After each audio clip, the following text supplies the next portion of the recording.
Good afternoon, Littleton. Welcome to the Select Board meeting, May 23rd, 2022. We are beginning the meeting tonight in executive session. We are expecting to go into executive session and return to open session at 6:30, and I will now entertain a motion to go into executive session. Move that the Select Board vote to enter into executive session number 2 pursuant to Mass General Law, Chapter 30A, subparagraph 21A, Clause 2, to conduct strategy and preparation for negotiations with non-union personnel or to conduct collective bargaining sessions or contract negotiations with non-union personnel, fire. Move that the Select Board vote to enter into executive session pursuant to Mass General Law, Chapter 30A, Section 21A, Clause 3, to discuss strategy with respect to litigation if an open meeting may have a detrimental effect on the litigating position of the governmental body and the chair so declares regarding the Nagog Hill Orchard. Move that the Select Board vote to enter into executive session pursuant to Mass General Law, Chapter 30A, Section 21A, Clause 6, to consider the purchase, exchange, lease, or value of real property if the chair declares that an open meeting may have a detrimental effect on the negotiating position of the public body, 31 Shattuck Street, 12 Robinson Road, 37 Shattuck Street. I do so declare. Do I have a second? Second. So moved by Mark, seconded by Gary. All those in favor, please signify, roll call vote, actually. Cindy? Aye. Aye. Gary's aye. Aye. And Matthew's aye. It's unanimous. Thank you. We'll be back, returning to open session around 6:30.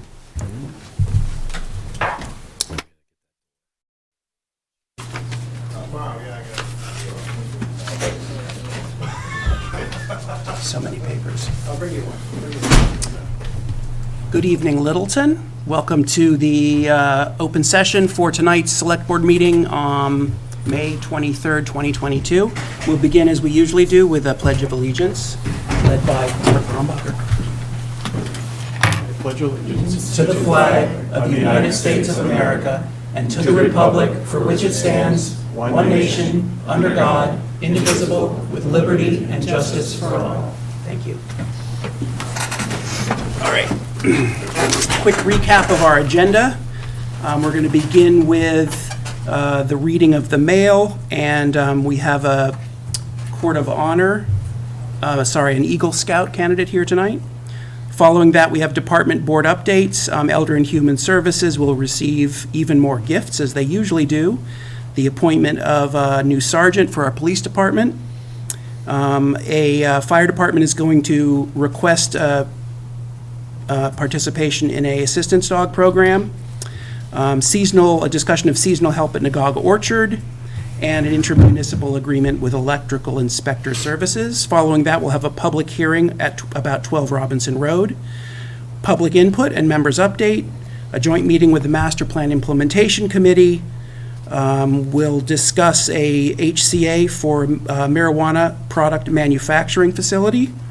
And then we will have a brief discussion about the a long discussion about the Select Board committee assignments, an update about the Select Board retreat and our goal-setting meeting, and finally, with the town administrator's update, a tax title abutter lot sale program, which we have discussed before, potential purchase and sale, use and occupancy agreement for 31 Shattuck Street, discuss the assistant town administrator interview panel, sewer connection for Hager Homestead, and the Massworks Grant application for King Street. Then we'll approve the minutes of May 9th and adjourn at exactly 8:45. So, thank you all for coming. Mr. Ansaldi, will you kick us off with the reading of the mail? Sure, happy to. We have 5 things on the agenda. The first one, as you mentioned, Eagle Scout, they have an event for our Eagle Scout candidate, Brandon Lavoie. It's a Court of Honor. It's on Sunday, June 5th, 2022 at 2 o'clock. The invitation has been extended to the board, for which I think you have accepted, and you'll be going. I would be going anyway. The next item is to let you know that we received, or actually Littleton Electric and Light and Water received a $250,000 grant for a community compact. It was a community compact grant for the municipal fiber grant program. There's a grand opening and a ribbon cutting celebration for Glamorous Jane up at the Point. That's going to be held at Thursday, June 9th at 2022, 4 to 7. If a member is able to attend, let Diane know, and we can let the Chamber of Commerce know. Xfinity, another program change. Their AMC Plus on demand will increase from $6.99 to $8.99. The details in the packet for the residents that may be interested in that. And MBTA is holding a public hearing for fare evasion regulations. That's on Tuesday, June 21st from 6 to 7:30. It's a virtual hearing, so the information is in the packet for anybody that may want to partake in that. Next thing I just want to bring up is the Worcester Woo Sox have a program called In Debt to a Vet. And on May 1st, our own, Littleton's own George Sanders was honored at this event. And that's a picture that was taken. I thought it was a great picture of George. But George has in looking over his resume, he really has a pretty impressive, he was with the U.S. Army, the Nuclear Biological Chemical Corps. He served from 1962 through June 1992. That's 20 and a half years of active duty, and then 9.5 years of reserves. He was in the Vietnam War, September 1966 through April of 1968, 1st Infantry Division, called the Big Red One. He was awarded the Bronze Star Medal. A couple of other interesting facts about George's time with the serving our country. When he joined the service, he passed the test at an all-white reserve unit, but he was told that he had to serve in the only all-black reserve unit left in the United States Department of Defense. Another proud moment for George, and I'm going to summarize this, George, but when George was working for the government, they were ready to launch Skylab. And Skylab, they found out that the U.S. Air Force had depleted all of their liquid oxygen. So George was one of the officers in charge in that unit responsible for transporting that deadly chemical, and this process took about 2 years in order for Skylab to launch in Houston, Texas in 1975. I do have a video of the event. If I can just play it for the board. Sorry, hold on.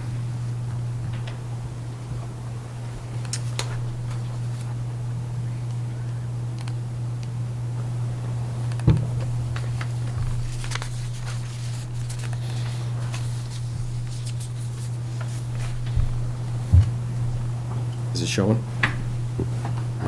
It's not showing.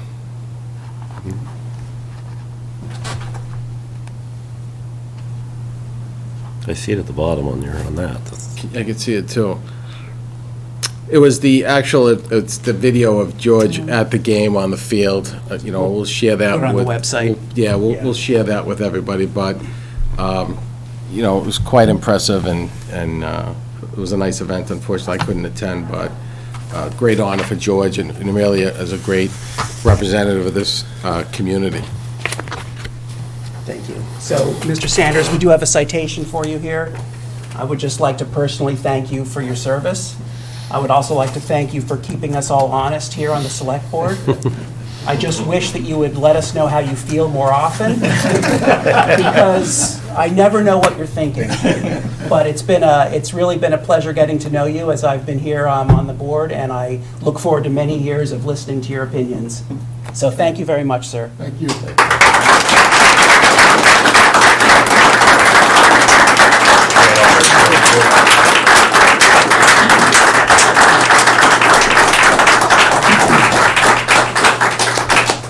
And I want to embarrass Brandon a little bit. Sure. So I'll be attending his court of honor, not as the select board, but as an assistant. I was an assistant scoutmaster in Troop 20, and I just wanted to say how what an honor it was to watch Brandon grow up and mature. I think he was very engaged. He was the troop leader several times, more than once, and he really embodied the scouting principles of generosity and kindness and industry. The Eagle Scout project he did is about leadership. He led Troop 20 in building a beautiful trail through the town forest. I know that this board and the Conservation Commission and the Littleton Conservation Trust are all extremely grateful. So I want to thank you for your contribution to the town, your leadership for the other scouts in the troop, and also just for being a great kid and who's growing up. And I've been very impressed with you. So thank you very much, Brandon.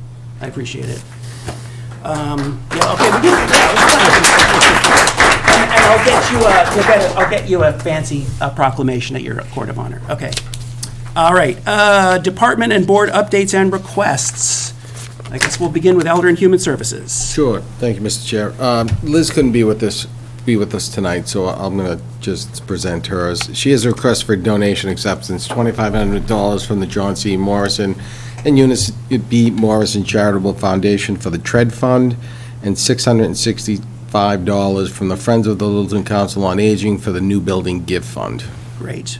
As always, it's wonderful. Could you, do you have a motion for us to accept these? Yep. Motion that the Select Board vote pursuant to Mass General Law, Chapter 44, Section 53A, and per its policy on solicitation and acceptance of monetary and non-monetary gifts for a public purpose, to accept donations to the Department of Elder and Human Services, EHS-COA, of $2,500 from the John C. Morrison and Eunice B. Morrison Charitable Foundation for the TREAD Fund, and $665 from the Friends of Littleton Council on Aging for the New Building Gift Fund.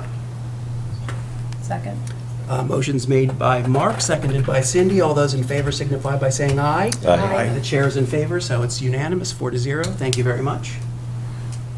Police Department appointment of Officer Kimberly Matson to Sergeant. Chief Pinard? Thank you, Mr. Chair. Good evening. As you are well aware, January we opened up we posted the vacant position for sergeant, and we acquired the services of Public Safety LLC, which is a public safety consultation company, and they ran a process for the Littleton Police Department because we had 5 very qualified candidates. After the 5 very qualified candidates went through the testing in the assessment center and an interview with the deputy and I, Kimberly Matson rose to the top of that, scores on all the points. Kim has only been with us a very short time. She's been here 9 months, I believe, September. So, yeah, 7, 8 months like that. But her wealth of knowledge in law enforcement and her leadership skills have shown and proven their worth. Kim's going to be a great addition to our administrative team at the police department, and I'm truly looking forward to having her on there.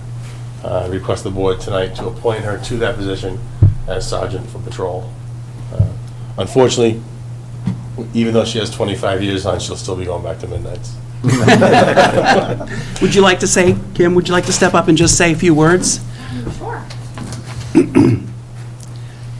Well, I feel like I was just here before you not too long ago, so I'm thankful to be here again. I'm very thankful to this opportunity. There was a lot of great candidates, and I was just grateful that I was able to perform as well as I did against some really admirable competition.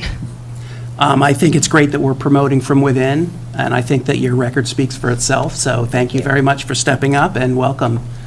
Thank you very much. Yes. Any other comments from the board? Just impressive resume. Thank you. Thank you. Thank you. Okay. Mr. Mark, Mr. Rombacher, would you? Move that the Select Board vote to promote Patrol Officer Kimberly J. Matson to the position of Patrol Sergeant for the Littleton Police Department. Second. Moved by Mark, seconded by Cindy. All those in favor signify by saying aye. Aye. Congratulations. Thank you. Welcome. Way to go.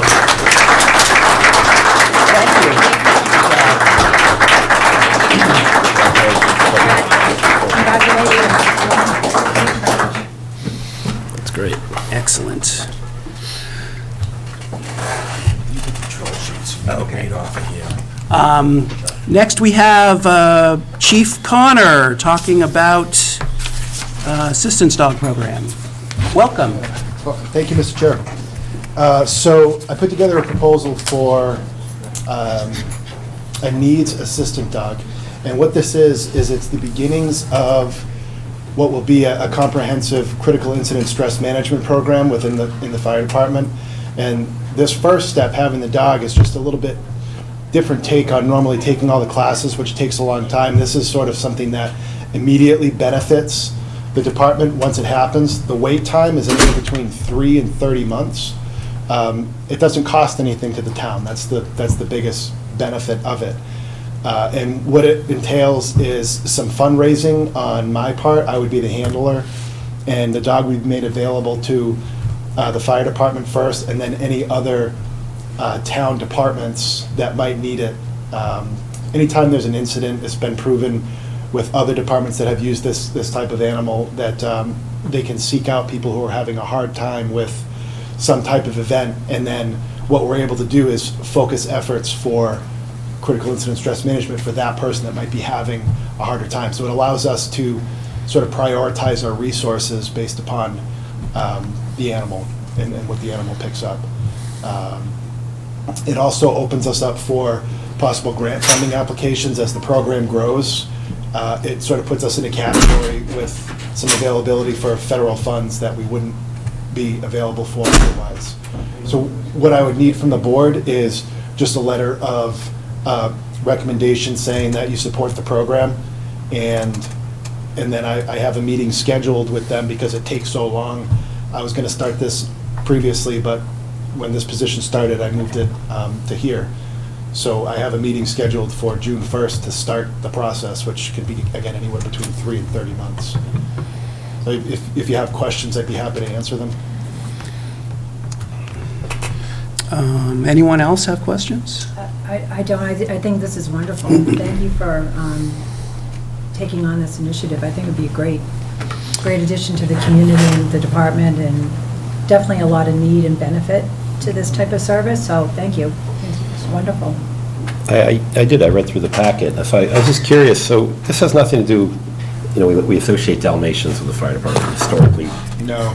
It didn't stem from that? This is Right, no. Okay. No, not at all. No, this is what they call a work dog by day, Yeah. and then a pet by night. So, no, they're just basically to make people happy. Okay, no specific breeds that they typically? They do laps. It is Needs does all laps. Yeah, and they Fantastic. provide dogs all over the world. Yeah. They do service dogs for disabled vets Yeah. and deaf, other handicap, and then when they match a dog, it's matched specifically for its purpose based Yeah. on temperament and all that, which is why it can take so long to actually get it. When we were going through the interview process for you, I remember that just about every candidate spoke about the mental health toll on the firefighters. So I do think it's excellent that you're starting this program. I'm fully in favor. I guess my only question is, like, what privileges will I have with the dog? Anytime. Can I name Come it? visit. Can I name it? Well, it's going to be pre-named because, so the dogs are trained in Walpole, Yeah. at the prison, and they work with them every day, all day long, 8 hours a day. It's really an amazing program. And you told me a story, too, about a dog going to the school and finding someone who is in crisis there. So Yeah. this could be available to the Littleton Public Schools if they wanted it? Undoubtedly. Okay. Yeah, undoubtedly. And the select board. And the And the select board, yeah, that's right. We can have it in our meetings? Sure, absolutely. Right here. Great. So are we ready for a motion? I'm ready. Yeah. So, move that the select board vote to authorize the chair to sign a letter of intent to support the Needs Assistant Dog Program for Chief Robert Connor for the Littleton Fire Department. Second. Moved by Mark, seconded by Cindy. All those in favor signify by saying aye. Aye. The chair is in favor, 4-0. Thank you. Stuff. So, Anthony, will you draft the letter? Yeah, And I'll work with sign the it? chief and get a letter, and then when we're ready, we'll get you to Perfect, thank sign you. it. Okay, great. Thank you, Albert. Thank you. Thank you. Seasonal help at Nagog Orchard is our next agenda item. So I put it under finance just to bring this earlier, but it's really a request coming from town administrator's office. So there's obviously work to be done at the orchard with regards to cutting grass and so forth, and this is the grass season, it's growing. So being on top of it before it becomes a potential crisis, some kind of public health crisis with rodents or whatever that could be there, maintaining the grass, cutting the grass, doing some weed whacking, maybe taking an opportunity to clean some of the debris that's left from prior cuttings of the trees and so forth. So in my memo, I put together a little chart on how much we would need after consulting with our DBW director, Steve Yonley, and Tim Mikelski, who, from Park and Rec, the assistant Park and Rec director, who coordinated the labor for this, who would be the one that would take ownership of this project. So with that, we would need $42,000 total in equipment, $42,368 in equipment. That would be for a tractor, a mower, and then $2,000 is miscellaneous weed whackers and gas that we will need and so forth, supplies to do. What we're looking at is a 16-week, 32 hours a week max. We wouldn't have them work on a Friday, and obviously if it's inclement weather, we would cancel the day's work, so it's work as pay as you work. The dollar amount that we went with was on the Schedule C of the competent class, and that was around $20 an hour, and we were able to generate a good number of applicants that had some landscaping experience. So we calculated about $25.60 a week for the labor, and the $5,000, which is a stipend. I'd like to really reward Tim for taking on something that goes above and beyond his duties, and during that time, split that $5,000 up over whatever we end up being, 15 or 16, depending on when we get the staff on board, that he'll work this project, he'll check in with staff, periodically go by and check on them. Also Steve Yonley will do that as well. But we don't have a funding for this, so what we talked about is using ARPA funds. So if the board would like to do that project, then we're requesting the use of $85,000 in ARPA funds to complete the project for the next 16 weeks. I think we need to maintain the orchard. Like, I think it's a no-brainer that we have to take care of it because it's losing value daily as it falls into ruin. And the return we'll get on this $85,000, as painful as it is to spend, is probably much greater than that. The only comment I had on the quote was that my farm advisor said that it's senseless to get a tractor without a bucket. So I don't know if the $42,000 includes the bucket or not, but We took out the $7,000 for the bucket because we can get it later, Steve. So- if you want to get the bucket now, we I mean, certainly. her take on it was that they will use the bucket more than they'll use the mower, and that also having a tractor with a bucket will be very attractive for anyone who comes in and wants to use the farm, like lease it. So I would say, that will make their job much easier. So I would recommend that we do it. Yeah, all we got to do is change the motion to 92,000 and. Okay, so I don't know, but please, I'd like the rest of the board to weigh in. So, Evan, who had worked for the orchard for some time, I know he spoke to Steve Johnley. There was an in-depth discussion when we were up at the orchard last Wednesday about the type of equipment that was needed. Steve had said to me that, based on his discussion with Evan, that the equipment that we were ordering was in line with what he was recommending for the orchard. Was that Evan was recommending? Yeah. Okay. So, so there was some research and work that was done into the thought process as far as what to order for the equipment. Okay. With respect to the equipment itself, Anthony, is it the intention to leave it at the orchard, or is it to just use it for wherever we need it? It's town property. We would then belong to the DPW, and we would Right. use it if we needed to do some. It's not going to then become part of the orchard? No, yeah. it's town property. Okay. Go to DPW when we're done. Right, Okay. right. And if I can jump in when you're Sure. thinking, you can also, if you just want to do the 85,000 now, Steve could continue on and get the bucket, and then later in the budget season, we can see how his Yeah, budget's being that's fine. affected, and then if we need to come back to the board and, If it's not going to be dedicated to the orchard, it may not, and it's going to be primarily mower, it may not be as important to get the bucket, but we can but I revisit. could talk to Steve, and he might be able to absorb that right now and deal with it Okay. later. Gary or Mark, do you have any comments? I agree with you on the bucket, that I think we're going to probably end up needing it, Yeah. so. I'm okay with doing the motion as it is, and then we'll talk to Steve and see what we can do and how soon we can get a bucket if we need it. I'm guessing you'll talk to the laborers, and they'll be like, I really wish we had a bucket to put all the prunings in, so we can drive them over there and dump them. I mean, even talking about the pile of appliances, it's the perfect use for like drive a tractor over, put them in the bucket, and go dump them where you need to dump them. When we were clearing out the orchard, the bucket became invaluable Yeah. for hauling wood and pieces around, so Okay. Are we ready for a motion? Yeah. Okay. we want it as is, or we want to include the bucket? Yeah, we took it off because it was something Let's, that, Let's do We're it without the bucket and ask Steve to discuss it with us. we could very well be coming back for more money in the fall if we're not, we could, and we're still gonna have an opportunity that don't have if a we need to, sewer. we're still gonna be asking for more opera allocation with regard to the sewer and the senior center. So there's Sounds another good. time where we can come back and say, yeah, we're gonna need that 7,000 to get that bucket. But I'll let Steve know that he should proceed with the bucket and we'll figure it out. Okay, great, thank you. Move that the select board vote to authorize the use of $85,000 in ARPA funds for the maintenance at Nagog Hill Orchard. Second. Moved by Mark, seconded by Cindy. All those in favor signify by saying aye. Aye. The chair's in favor, 4-0, it passes. Thank you very much.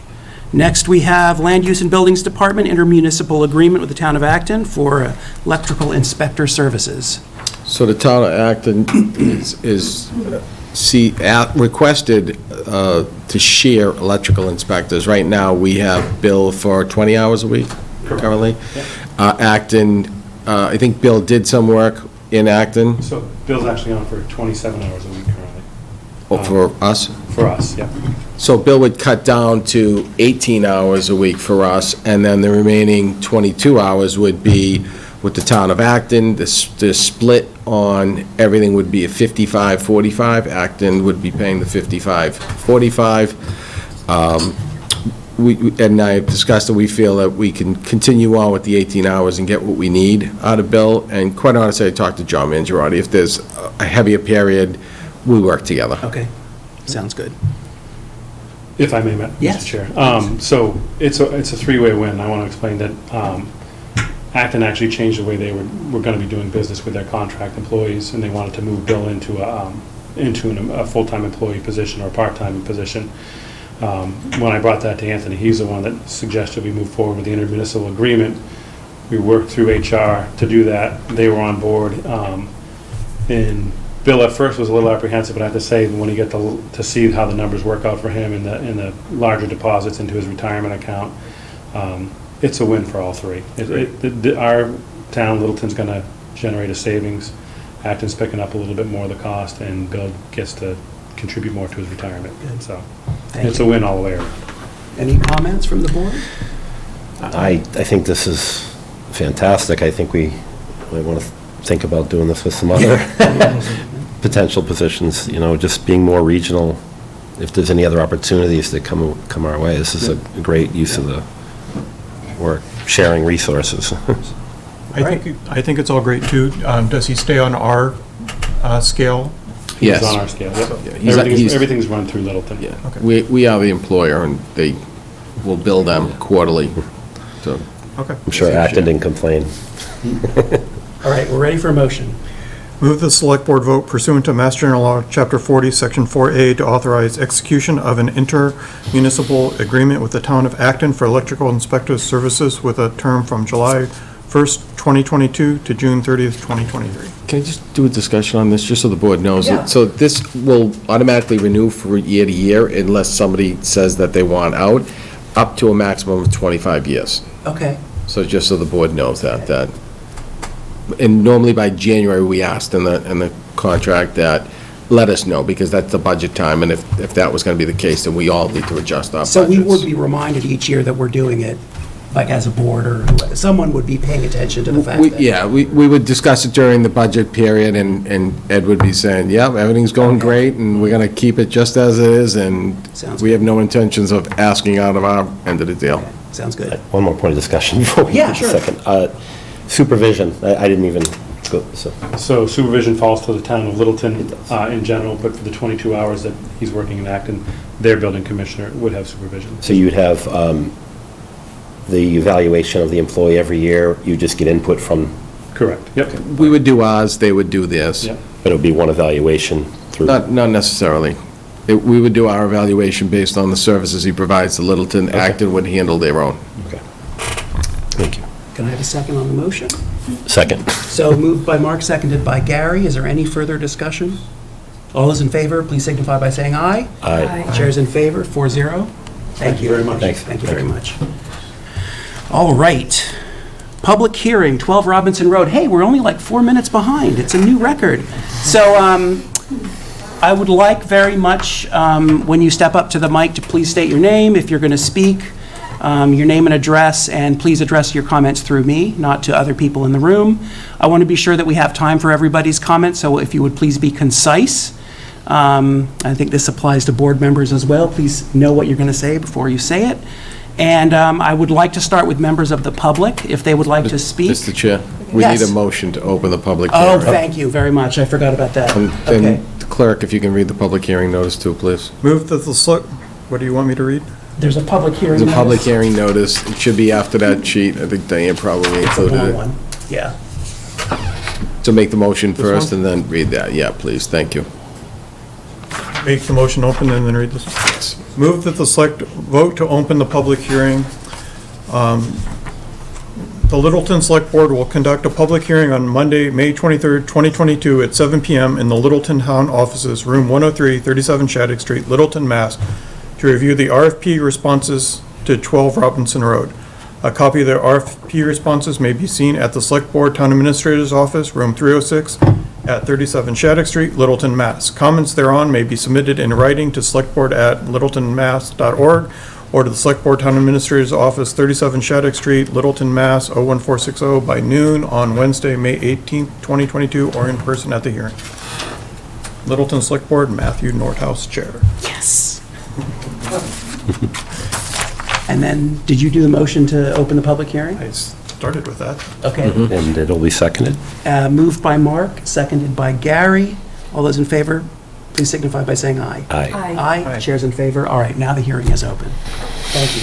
Thank you, Anthony. So any members of the public who'd like to speak first on this?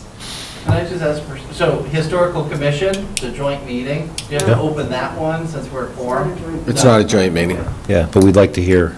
I mean, I Definitely, would yeah. like to hear, like, if there are any abutters who have comments, or Mr. Sanders, you're the member of the public, you may approach.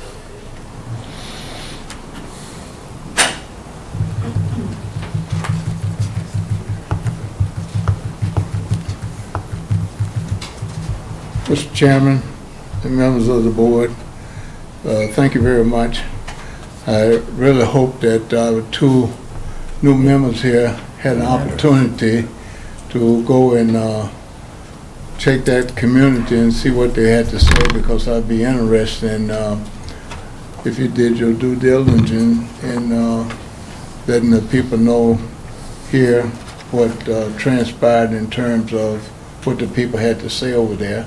And I hope that the board is ready tonight, one way or the other, give one of the presenters the opportunity to work Robinson Road over there, or you may deny both. I don't know, but thank you very much. Thank you, Mr. Sanders. Yes, please. Could you say your name and address? Thank you. I forgot to do that. George Sanders, 672 Great North. I could have said that for him. Carolyn Mueller, 80 East Roxbury Drive. I was here at the meeting the last time when we heard the two presentations, and also attended the Historical Commission meeting where we heard some more. And I guess my viewpoint is I would like to see the classic construction, just because it's the least obtrusive plan. I know that Mr. Cataldo has pared down his plan to 2 condos out back, but to me it just seems like it's such a big development for that area, and I don't think it gets us the housing that we really want. And thinking of the building that's going to go up there, if the bank does their strip and we do the strip of, the IBM plant, there's going to be so much up there. It would be nice to have this as kind of a break in the landscape. And, putting parking behind the dentist office, again, I was looking at that, and, it's a nice green trees back there, and it would just, seems to me like it's such a small space to have so much in it that I would hope that, of the two RFPs that were returned, that the Classic Construction Group would win out. Thank you. Thank you. Just for the record, this board is only allowed to consider the original submission from Mr. Cataldo.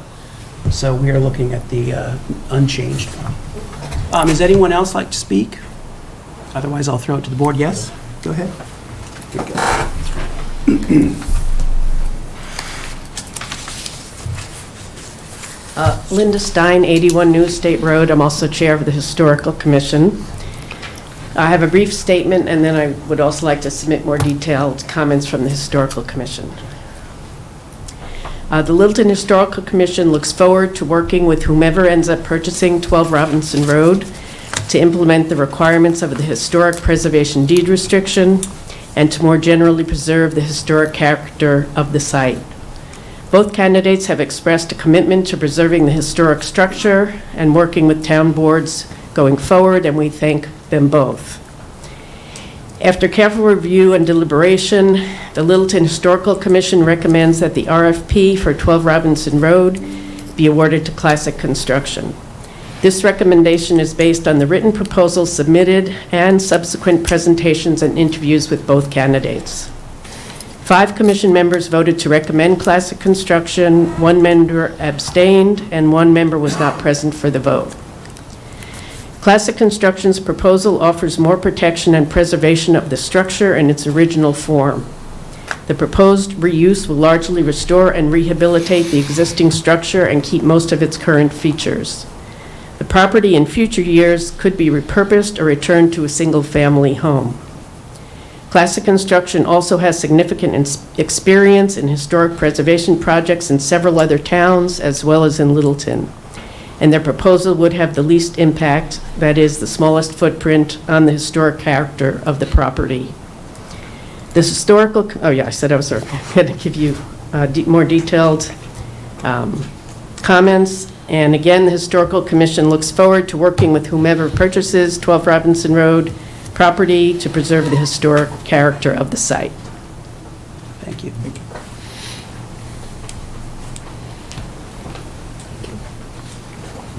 Okay, and we'll throw it to the board to discuss. Excuse me? Is there any more? Oh, is there more public input? Yeah, please. I didn't see you.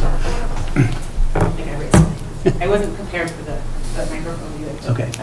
Laura Beckler, 33 Robinson Road. I'd like to thank you guys as a resident of Robinson Road for coming out and speaking to the neighbors. We've had a lot thrown our way in the last few years, and I think you've probably all heard about the community that we have on Robinson Road.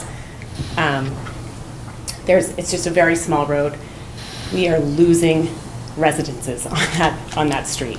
We've lost one to the bank project. I've lived on the road I've lost track how many years, and I remember when the Baker House, 12 Robinson, was actually a resident, and I've seen it, waste away, so to speak, over the years. So I'm very happy that these 2 gentlemen are proposing to fix up the Baker House. I just ask that the board vote in favor of keeping it residential. We've just experienced so much on our street, and to lose residences and to have that be business property, I think is a detriment to our neighborhood. Thank you. Is there any other public input? I think, as I stated last time, I'm in favor of the Cataldo proposal as well. Mr. Chair? Oh, yes. Sorry, just for point of clarification. Yeah. If we're done taking public comment, then we Yes. would close the hearing, then the board would Thank you deliberate. very much. Move the select board vote to close the public hearing. Second. Moved by Mark, seconded by Cindy. All those in favor signify by saying aye. Aye. The board is in favor. Thank you for that, Mr. I'll get this one of these days. I'll figure it out. I'm in favor of the Cataldo. I really do think that the small homes are in very short supply. I think Mr. Cataldo's proposal provides that.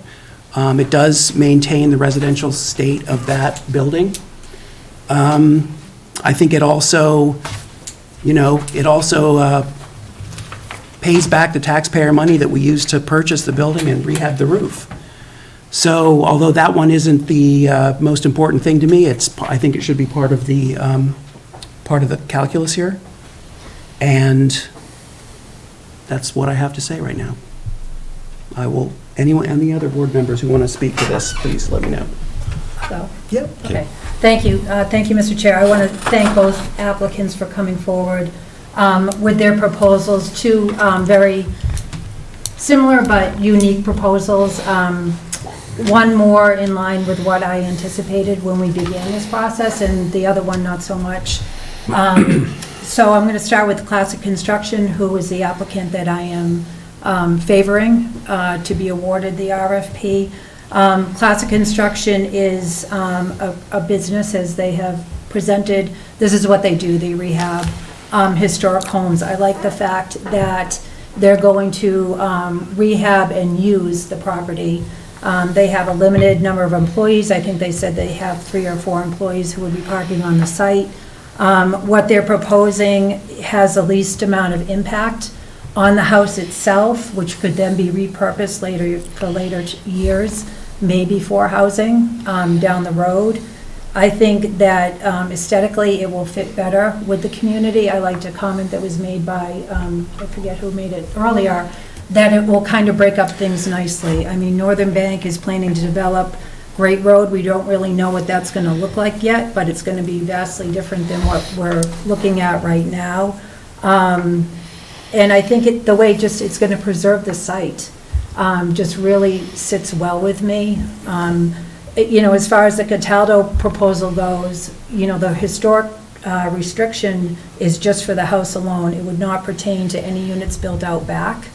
I have concern about overcrowding on that site. We have absolutely no control over the number of units that will be put on that site. That's in the purview of the planning board. All we do is, we approve their proposal as it's presented to us, but that's going to be a work in progress. When they get before the planning board, it could become anything. So we have no guarantees about what that's going to look like. As far as the housing component goes, it's not the type of housing that we need in Littleton. It was presented to us as workforce housing. It is not workforce housing, and I think that's become a catchphrase in Littleton. When we hear workforce housing, we get all excited. It's market rate housing. It's the same type of housing that is being built all over Littleton. It's not affordable. It's not what we identified in the master plan as what we needed for our community. Through the housing reduction plan, through many studies that we've come up with, we need affordable rental housing, and Littleton is the type of housing that's going to benefit our community. I don't see that the Cataldo proposal is adding any benefit to our town whatsoever, and I have concerns about the way that site's going to end up looking. I have concerns about the front yard being utilized maybe for parking spaces. I have concerns about the buildings out back. So the Classic Construction, I think in its name says it, Classic Construction. It's going to be simple. They're going to restore that property to what we were hoping it would be when we started this process. That's what we wanted. We wanted to preserve the house. And if they can come in and use it for their own purposes, I think that's a bonus. And then, if years from now, if they want to turn around and sell it, it could be a house for somebody. It could be somebody's residence. So those are all my pros and cons, but where I stand right now, I'm favoring Classic Construction. Mr. Wilson? I did a lot of extensive visiting with the neighborhood, just as we had talked about over the last couple of weeks with Mark. And definitely varying discussion with different neighbors and different ideas on the house. I did not hear any absolutism in anything that was talked about with the neighbors. They really appreciated both projects. I will say that after looking at the RFP and through both presentations, either will do a fantastic job at preserving the structure. They both preserve the building. I took some notes here. Fantastic references on both sides. Mixed use, here's where I kind of got separated a little bit. I'm looking at it a little differently probably than you did. I think it does hit some of the needs that we have, the Cataldo plan. I said from the get-go, I think if this house was not in that district, somewhere off, down Newtown Road, for instance, I would probably have thought more towards classic construction, but where it's located, with in the mixed-use district, common revitalization, having a young family potentially have an option to move in there, a walkable area, part of a neighborhood that is very unique to Littleton. There's these little pockets, and I was really impressed with the neighborhood, the closeness of the neighborhood, some of the discussions with the neighbors about it'd be nice to have other children even potentially move in. The option of seniors being able to downsize into a structure, not affordable. Maybe it is, maybe it isn't.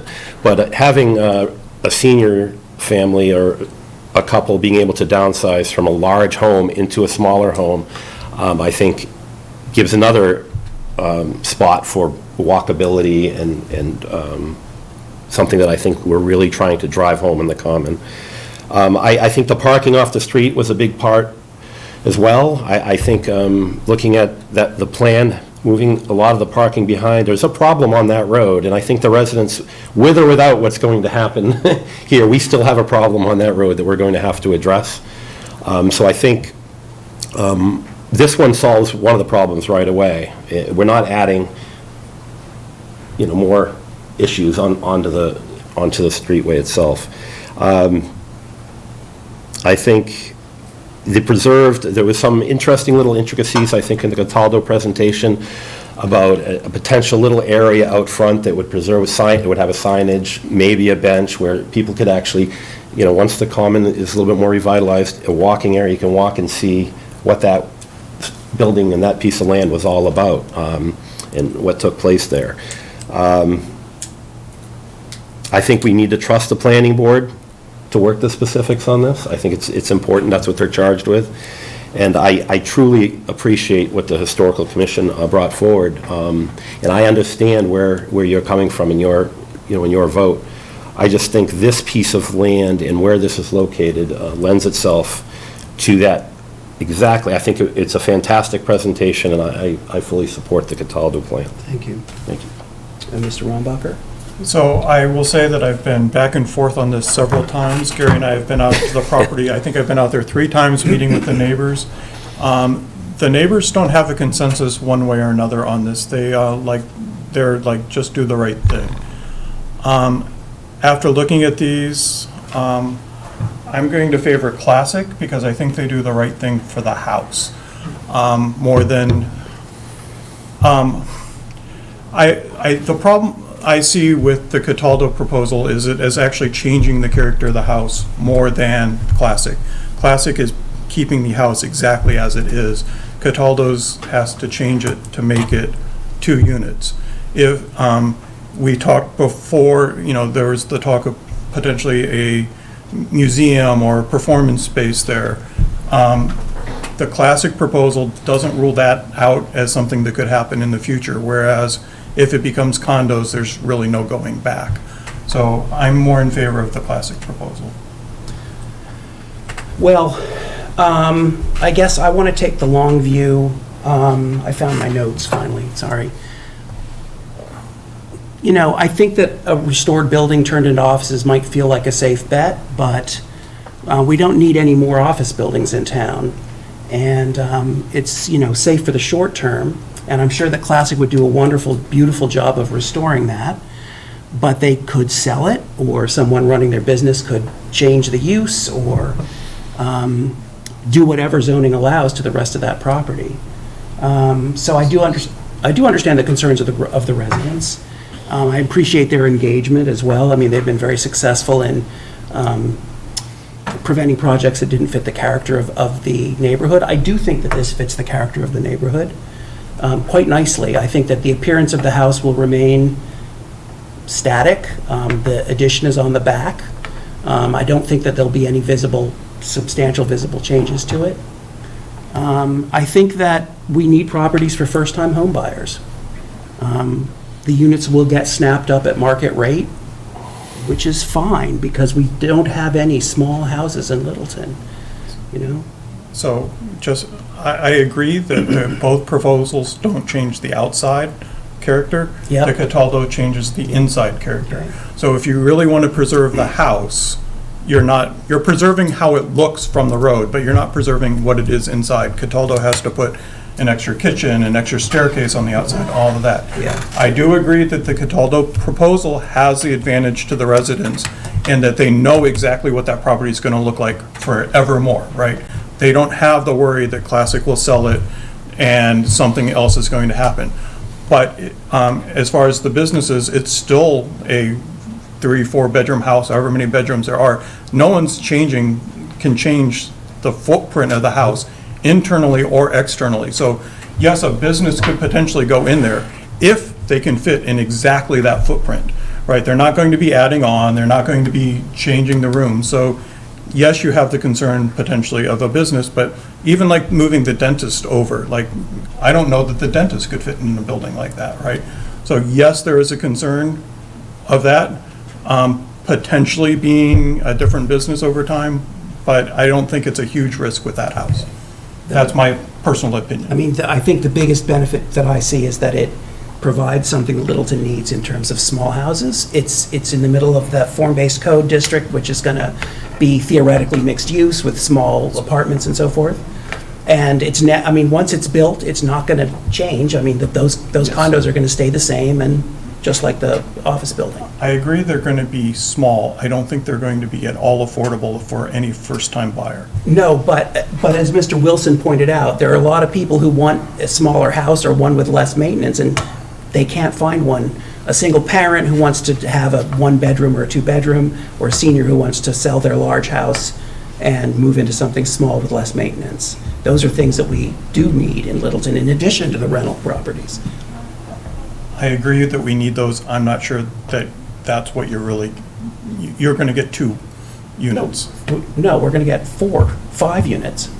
Well, seniors aren't going to be able to move into the main house. It's the stairs and things are going to make it complicated. And once you actually figure out the cost of the units and the condo fees that would be associated with it, I don't see where they're going to be affordable. I don't think, for anyone, for seniors or first-time buyers. I mean, I'm not saying that they're going to be affordable, I'm saying they're going to be small. So they're Yes. going to be less expensive than a, 2,400, 3,000 square foot house on an acre of land. Well, we're building small condos. They call them like 1,300 square foot homes. Cooper Farm's full with them. But there were only a handful of those that were Right, I mean, that were but they're available. there and they're available. And they were snapped up, just like I think these will be. Right, you know what, honestly, and this is no offense to anybody, it reminds me of Acton. The Cataldo proposal just reminds me of the town of Acton. If you just go down 2A and it's like housing just crammed in along 2A. I just don't think it fits the character of the common. And I get what you're saying as far as housing and walkable downtown. We've got 550 King Street coming in. We've got, the Northern Bank and Trust coming in. And I think Carolyn made the point, why not have something preserved like that in the center of town? A historic home that was renovated and preserved as is, to break up everything else that's going around it. I just think it would be a really nice addition to the character of Littleton to maintain that house as it is. The Cataldo proposal has a driveway, it looks like in the front, that's going to have access to the unit that's going to be part of the barn. I understand that they want to pave part of the front yard to have a plaque and everything. I don't like the way that looks. If you pull up a picture of the house is beautiful. If it's restored, it's going to be gorgeous. Why would we want anything in front of the house paved? Why would we want to pave the front yard? We've got paving all over the place. I didn't see that. I didn't see a large paving section. There was a little. I know See, it's like- the classic design expands the driveway. No, I know, but just let me finish for a second. I think just aesthetically, it's just going to, it doesn't preserve the property. It preserves the house. classic construction preserves the house and the property. I don't think we need this house, we're having housing everywhere. It's not the type, if it was affordable housing, I might have a different opinion, but it's market rate housing. It's not the type of housing that we need. It's just not, you know? So I get what you're saying, but the other thing too is I'd rather, if you see what Northern Bank's coming in and what they're proposing, we haven't even seen that yet. We have a pretty good idea. You know, we do, because I don't. I mean, I don't know. I couldn't disagree more. I guess I'm on. And that's fair enough. Yeah, I'm just looking at it through a different lens, that's all. So, I mean, my vote's not going to change, so I don't know if we just want to go ahead. I was going to say, I don't think we're going to sway each other. We're not going to resolve this tonight, unfortunately, because if we do vote, I assume it's going to be 2-2. Well, we have to still need a motion either way, but, you know, just one last thing.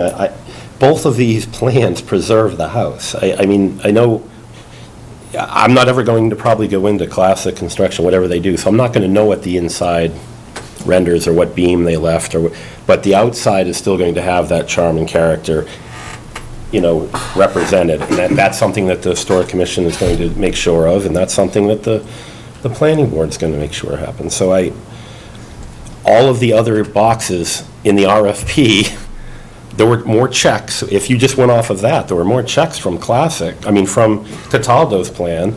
There's, in as far as density of any kind, it's where I want the density is downtown in a walkable district for people to be able to shop and, you know, at the commercial district that we're trying to put in the Commons. I think it lends itself to that more, but I think we're all set in our votes, and unfortunately, Mr. DeCosta isn't here. Yeah, so as much as it pains me to say this, we could continue this until we have a, you know, 5-person board to vote on it, because we're not going to, there's going to be no vote tonight. If we vote, it's going to be 2-2. I think we need to vote on it. You know, I'm going to make a motion to accept the Cataldo plan. Okay. Can I second it? You can. Second. So motion's been made and seconded to accept the Cataldo plan for 12 Robinson Road. All those in favor, please signify by saying aye. Aye. Aye. All those opposed? No. No. So it's 2-2. No vote. Put this on the agenda for the next meeting. Unfortunately, I guess we'll have to continue it until we can have a vote that determines it one way or the other. I apologize to the two. I know. I mean, I don't know what else we can do. Right. Like, at this point, I don't want to close it. No, I want to continue looking at both proposals. Sure, so just, the hearing's closed, so there's no more comments from anybody except the board making the decision. So we can put this on for the 13th and give it a shot then. I think we'll have to do that. Okay. And if we meet before then for some other reason, then we can even move it up, because I think it's just a matter of, we would like to resolve it in fairness to the two. Sure. Absolutely right. The two players. So. Yeah, if you can get a quicker board meeting for one matter, you certainly can do that too. All right. Thank you all. Thank you very much. Apologies for not resolving it tonight. Next, we have public input. Is there any public input? Yes, Mr. Sanders.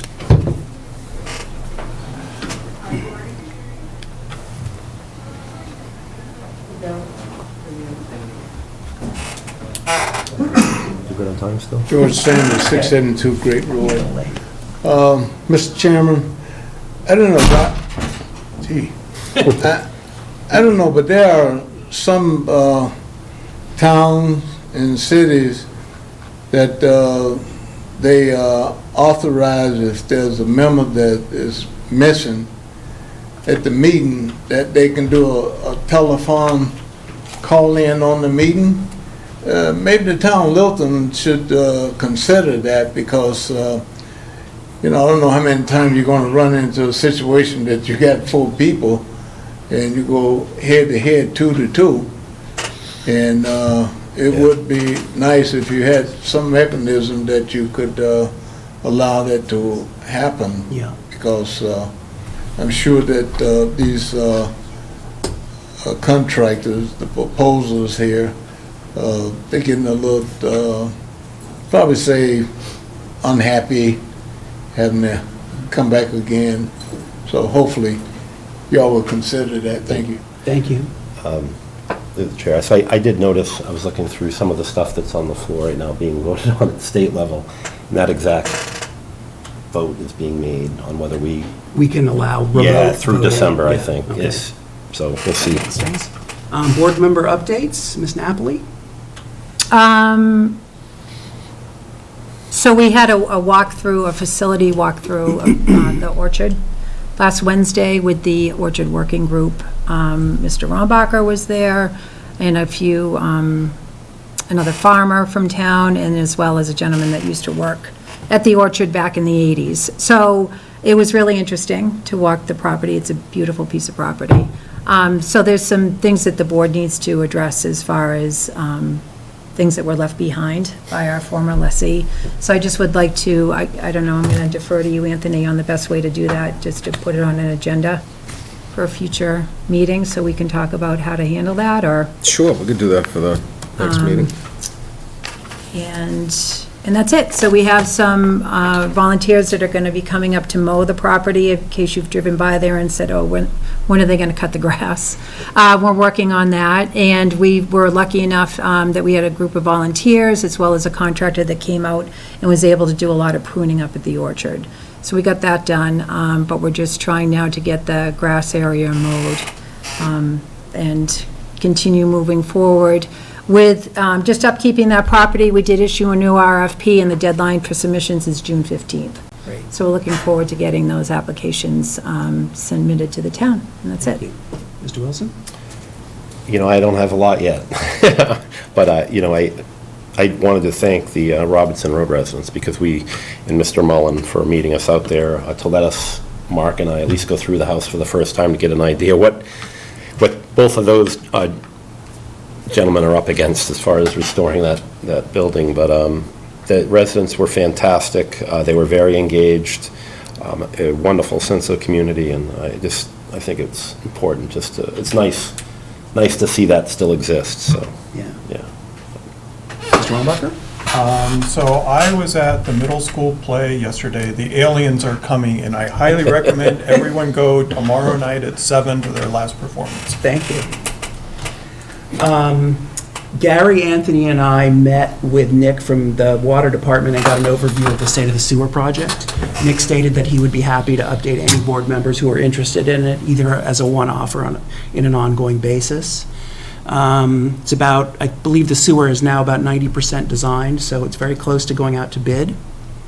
And on Wednesday, I'll be in a meeting with the water commissioners and Anthony and Sal Lapoli to discuss the Massworks Grant application, and I will summarize that meeting and make sure that I send it to the board. We can agenda anything that we need to discuss afterwards.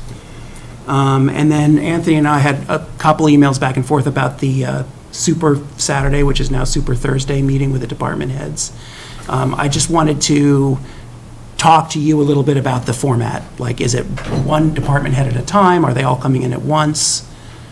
Do you No. have any ideas? Yeah, everybody be in the room at Okay. 3 o'clock. Okay. I think it's good to hear and share goals and how they affect each other and across departments. So everybody will come in and present their goals, and you'll get them in advance in a packet, so you can have them reviewed and so forth. Some managers may do a PowerPoint, a few Okay. slides, and some may just go over their memo. I think it's a matter of preference with department heads. Some like to do it that way and some don't. So, but that's how I envision June 2nd. That's a Thursday. We decided at 3 o'clock, and I would envision that probably going a couple hours. And again, like I said in the email, I just want to make sure that the department heads know that we're not expecting a presentation. I don't want them to add work to their already busy schedules Is for there, us. yeah, is there a time limit on that, or? Time limit. Well, do we just say to them, I don't want them, like, to Matthew's point, to feel like they have to go overboard? Like, like, They have even to- if they said even if it was 2 minutes. It's we an can assess- informal, this is an yeah. informal I just don't want to discussion. put a lot of pressure on them, and. I don't think there's pressure involved for any of them. I think that they had to go through looking at their goals for the budget process, and they'll need to update them part of the next year's budget process. So it's a good exercise to start thinking about that now, because unfortunately, this summer will pass, and we'll be talking about budgets real soon again, so. Right, okay. It's timely. I appreciate you putting this together. I think that we're getting a handle on this budget process in a way we haven't for the last couple of years, and I'm very grateful, because it's been a bit of a black box to me, and, yeah, thank you. You're welcome. This is beyond just talking budget, though, right? This is. It's goal, yes, that's yeah. correct. It's more than just budget, And we're yeah. including all town departments, like Park and Rec and the library and council, and Yes. even those others, and light and water, or not? No. They have their own, Okay. they're in their own silo. Yep. Great, so, next, joint meeting with the Master Plan Implementation Committee. Is anyone here from the Master Plan Implementation Committee? They were invited, and apparently that didn't happen, so they have provided their update, which I thought was very informative. It was. I can speak to this. Oh, you, So I used to be on the Master Plan Implementation Committee, so this is part of my handiwork, just to give myself a little credit. So this is something that we started when I was on that committee, before I stepped aside, and I'm thrilled to see the progress that the group has made since I left that group.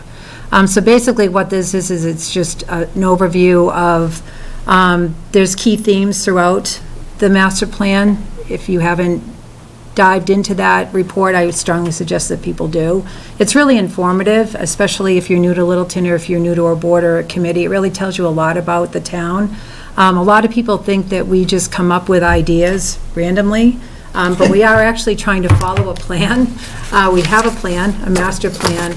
So there is some method to our madness, and I don't think a lot of people realize that.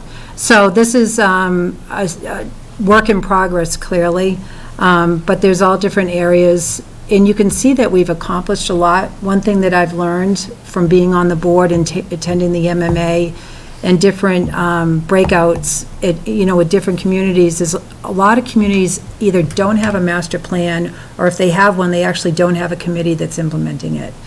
So kudos to, this board and our town departments and our other volunteers for actually diving into this document and actually following it, because it's really, really insightful. So this is just a summary, and it just tells you what's been accomplished to date.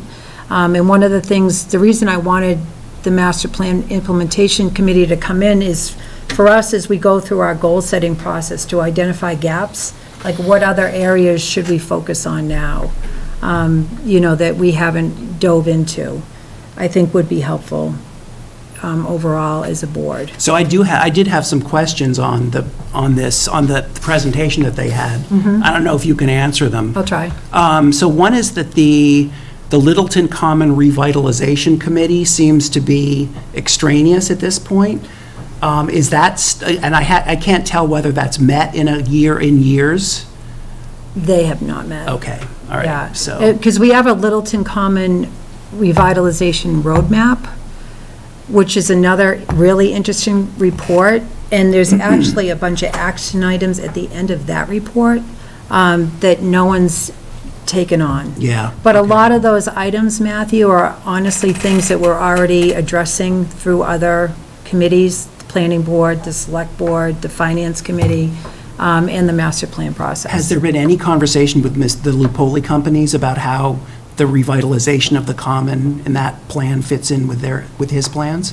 Yeah, I think they're aware of that. I think there's been mention of the Who's master aware? The plan. NPIC is aware, or Oh, I think. Lupoli's aware? No, I think Mr. Lupoli's company is aware. I think when they've come before this board, we've mentioned to them the master plan, and I think his staff is aware that we have a master Some plan. of the infrastructure ideas. Yeah, yeah.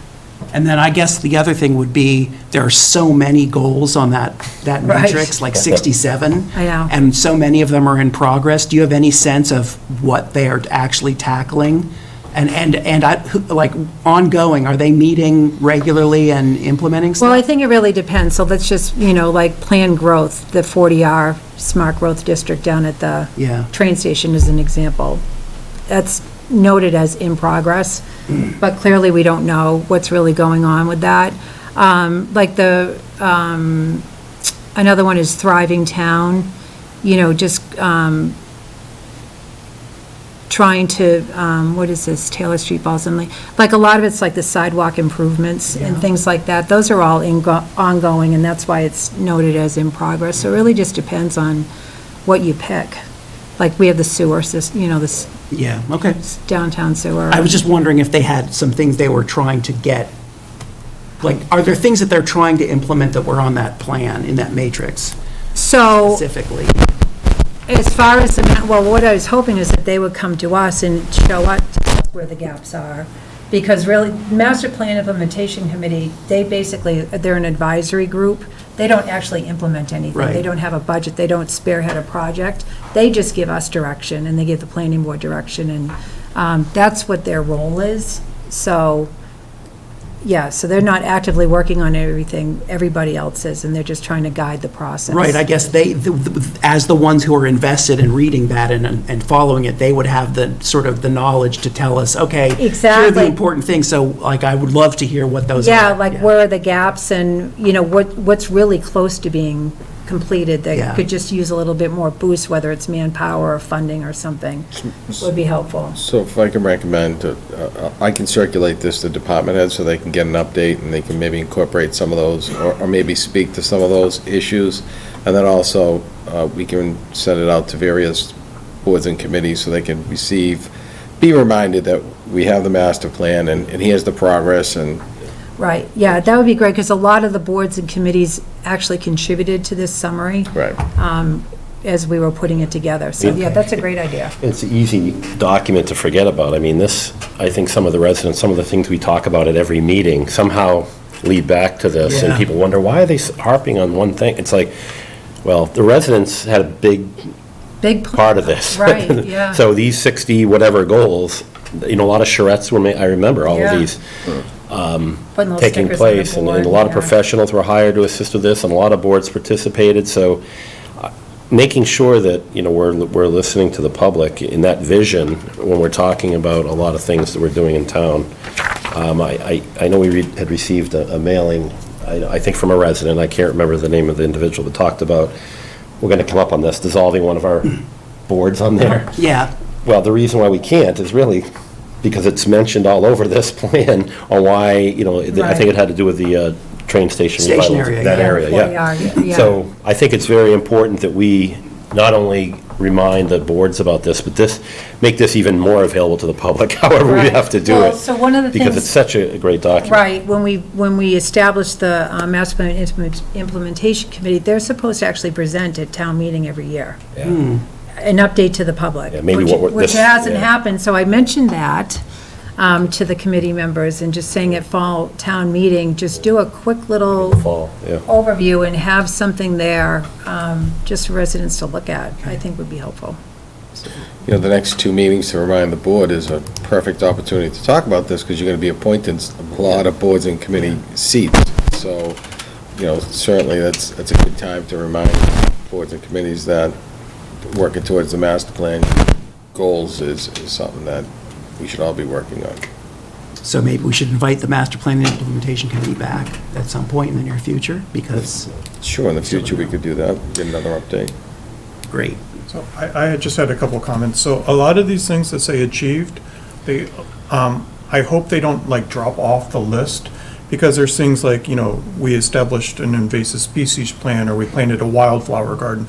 But those are things that we did, but someone's got to maintain those and make sure that they stay going forward. Sustainability, So yeah. there's that aspect. We can't just say, oh, look, we're done, and go away, because then we'll be back at the next master plan, with those exact same items again. So I don't know how we differentiate between the items that are achieved completed and achieved monitoring, right? So, Oh, that's interesting. Yeah, so maybe come up with a different word other than achieved. yeah. Yeah. Great, thank you. Like Yeah. I like maintaining. that. Ongoing. Well, it's not ongoing, because it's not something that we're Maintaining. actively doing, but it's something we're monitoring. Right, well, one of them is Or- noted as achieved and ongoing, so, yeah, we can talk about that, that's a good suggestion. Great. So, item 7, I will have to recuse myself. Mr. Wilson, you're the chair. for this item. Congratulations on your promotion. Just come and get me when you're done. Has to leave the room on it, or he That's what you know. He has to. even though it's not executive? Yeah. Interesting. All right.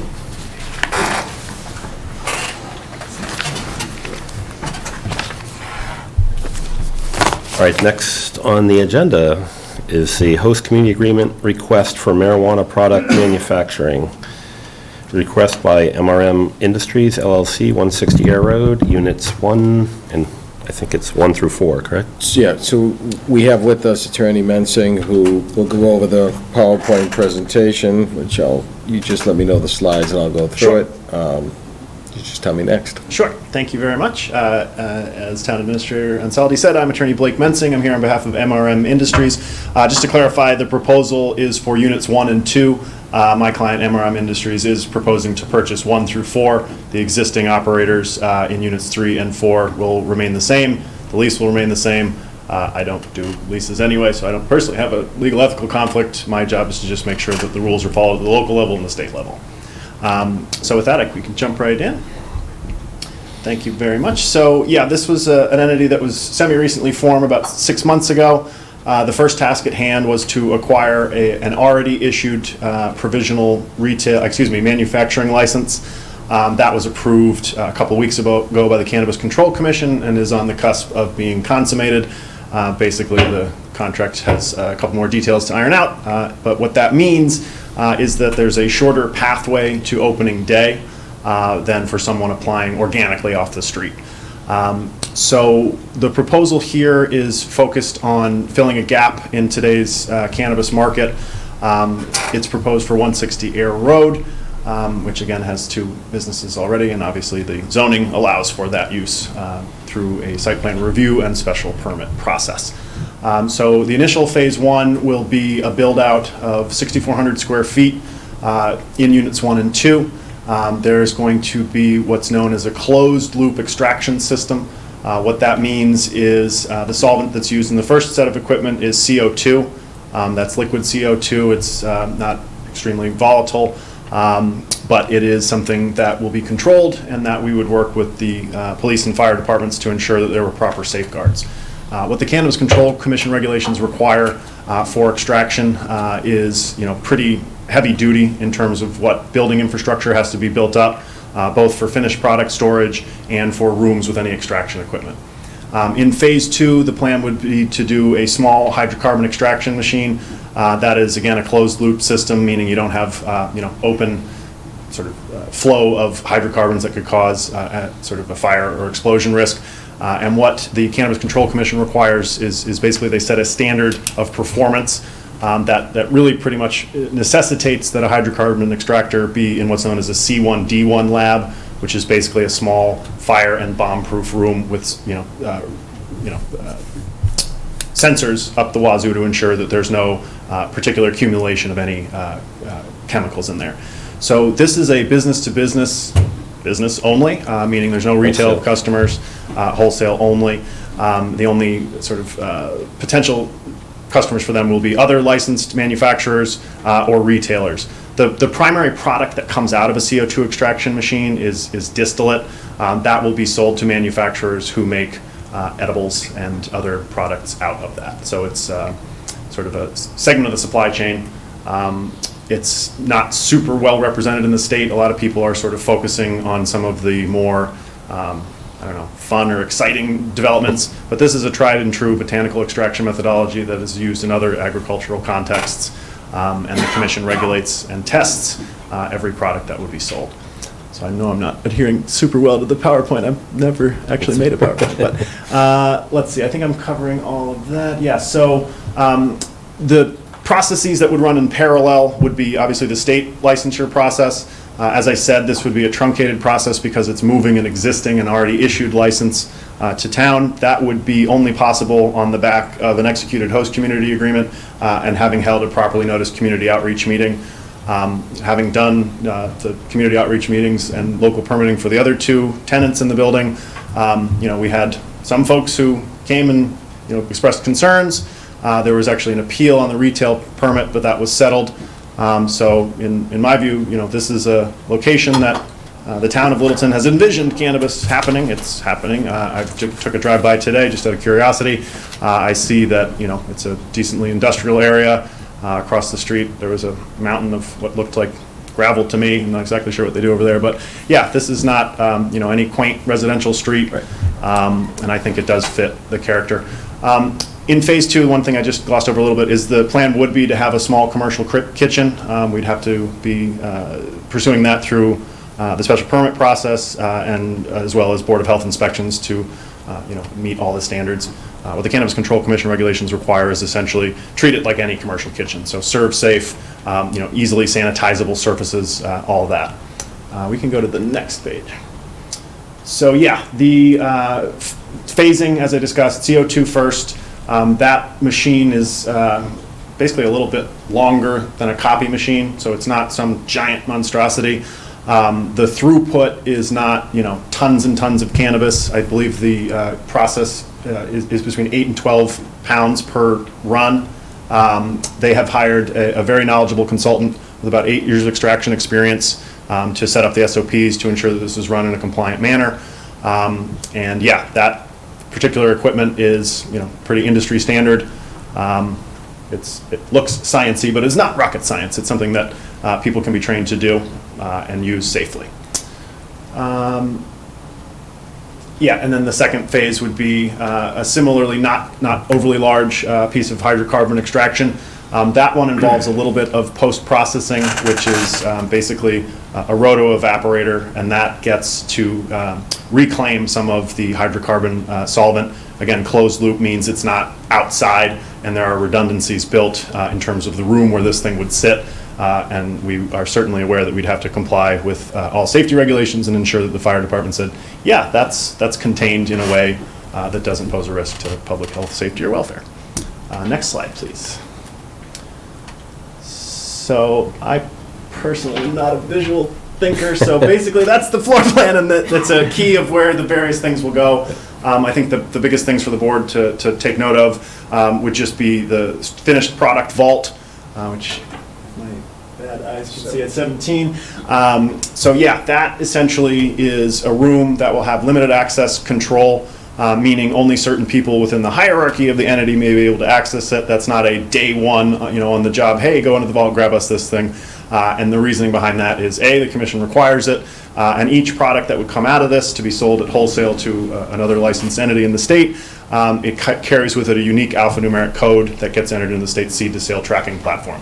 So what that means is, whoever supplied the plant that got extracted, there's a trail of breadcrumbs, digital breadcrumbs that follow that to this facility, and it even gets so granular as to following the product within the facility. So it'll get updated in Metric, the seed to sale tracking platform, as it goes from intake, processing, and then storage ultimately for sale at wholesale. So that's how you understand where your products end up. Next slide, please. So yeah, the phase 2 floor plan is just describing where, as I said, the small commercial kitchen and the second set of extraction equipment would go. And I just can't see that far. So yeah, 15 and 16 will be directly next to each other. That would be the extraction room. And then again, all products would be put into the vault. The finished products that would eventually hit retail store shelves would most likely come from that second phase. The first phase is really sort of a wholesale play to supply other manufacturers. And it's just a simple matter of which part of the market do you as a business want to focus on. So they've identified this opportunity and are hoping to fill it. Next floor slide, please. Oh, sorry, I thought you said next. Yep, next slide. So much like I'm not a visual thinker, I'm not a super numbers guy either, but I do know some stuff. So yeah, this is just the rough projections. Just last week, the Cannabis Control Commission announced that since November of 2018, when the first 2 stores opened, the state has surpassed $3 billion in revenue. I think that's a signal to indicate that, turns out that people like this plant and they buy it and the products that you can make out of it. So yeah, this would be I think at total, about 6 full-time employees once the second phase is achieved. And these would be, I'd say, higher than average, paying jobs. You have to have some skills and obviously training, both as mandated by the commission and, of course, the standards of the business owners as well. I think we're getting to the end of the slideshow, but if there's one more. Okay. So yeah, with any sort of partnership, as I envision the host community agreement, you have to understand the people behind it. So unfortunately, 3 of the team couldn't make it this evening, but we have Steve Krikorian here. He's not too terribly far away in Windham, New Hampshire. Masood Sheikh is just a hop, skip, and a jump away in Bolton. They'll be boots on the ground. Rena and Rika are down in New York, but they have a wealth of business experience that Steve and Masood said, hey, this is a great addition to the team. The other point I would note is this will be a minority-owned business, a women-owned business, and a veteran-owned business, which the Cannabis Control Commission does give basically a little bit faster review to prioritize participation in this industry, which is frankly pretty white male dominated. So that is something that I always like to highlight. So with that, I think that's a good segue to explain how the team is civic-minded. They're looking to become a part of the community. Obviously, when you're business to business only, there's not going to be a whole lot of opportunity to interact with your customers who may not even be from Littleton. But there is a state-required positive impact plan that is intended to benefit areas of disproportionate impact, of which Littleton is not on that list. But I do know the team is in their other business endeavors, put good faith efforts in terms of charitable contributions and volunteer hours to try to be good citizens. Yeah, so the consultant, as I said, he's got 8 years of experience, both on the medical and recreational side. He's got experience in all the sort of major extraction methodologies, and that is something that I think is hugely valuable to the team. And I myself, as a cannabis attorney, have been able to make some introductions to some other folks in my network just because this is all I do, and you meet some people who do good things and you try to put them in touch with your clients to make sure they follow the rules. And that is something that I take extremely seriously. If you don't follow the rules, you can't play the game, period. And I tell my clients that. So I know these folks will because they have to, and they're ready to do that. Next slide, please. I think I sort of summarized this in the $3 billion headline, right? People like cannabis and they buy it. So that is the sort of basic thesis of this market opportunity. I will note just one little factoid that I learned not too terribly long ago. Massachusetts has the highest percentage of adults in the entire country who admit to consuming cannabis regularly at 21% of our population. Who knew? Would have thought it was California or Colorado, but we win. Next slide, please. Yeah, so I look at this through the lens of how many retail stores there are in the state. Obviously, we've got just under 7 million total population and not a whole giant landmass. So today we have about 218 brick and mortar retail stores open to the public today. I would say that is just shy of half of how many stores this state's population can accommodate.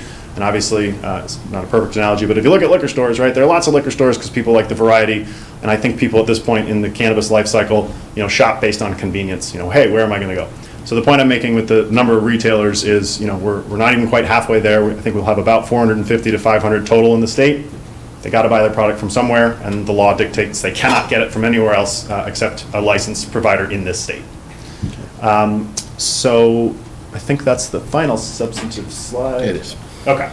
So yeah, what we're doing here today, and I'll give Steve a second to just introduce himself, is just seeking the board's approval to commence a negotiation on a host community agreement.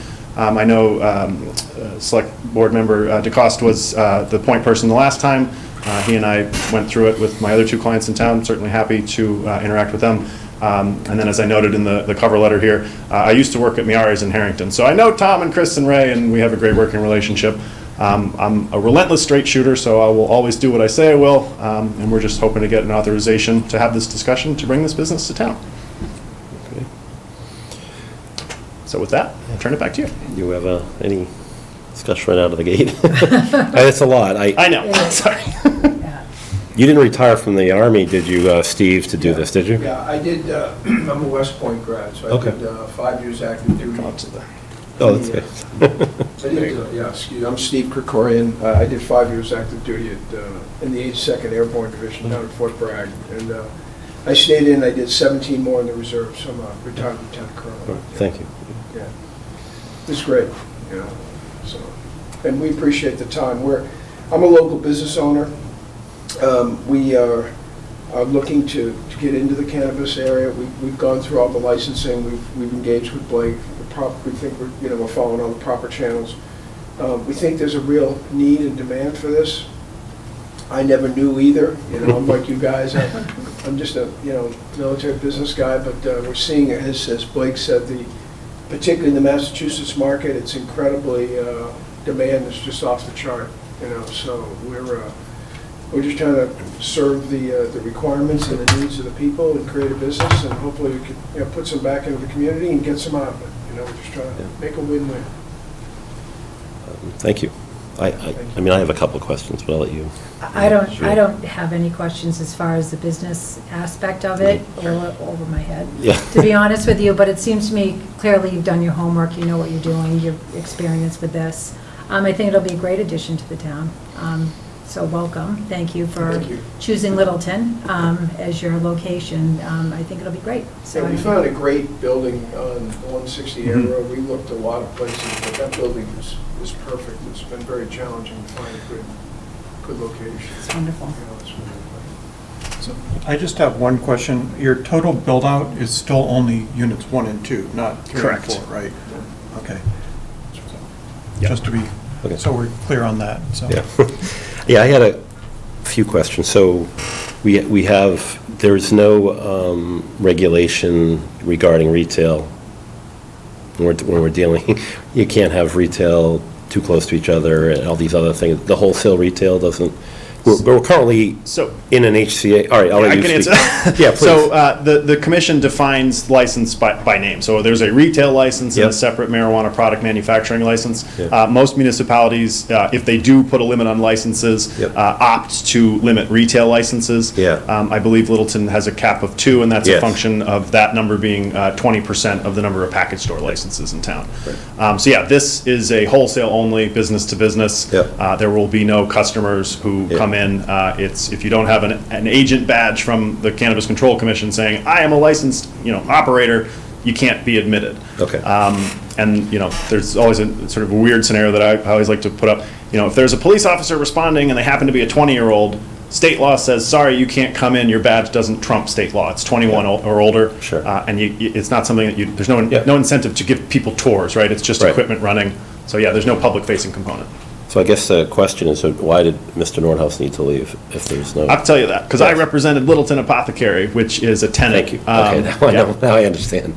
All right, I wasn't aware. Yeah. Thank you. Make my job easy, Blake. Thank you. Having been a municipal attorney, I've done, I was telling Steve that this meeting tonight was basically the quintessential municipal meeting where, you've got the one guy who always comes and says something, and I love that guy to be a participant, so. Traffic, talk to me about how many times the vehicles, what do you have for a fleet, things like that. Yeah, so each license entitles its holder to have a regulatorily compliant delivery vehicle for B2B transport. I think you should picture like a Sprinter van size. So like an Amazon type. It's not a box truck or an 18-wheeler. It's just not a product that ends up taking up an 18-wheeler's worth of space. So there are also a few licensed third-party transporters throughout the state.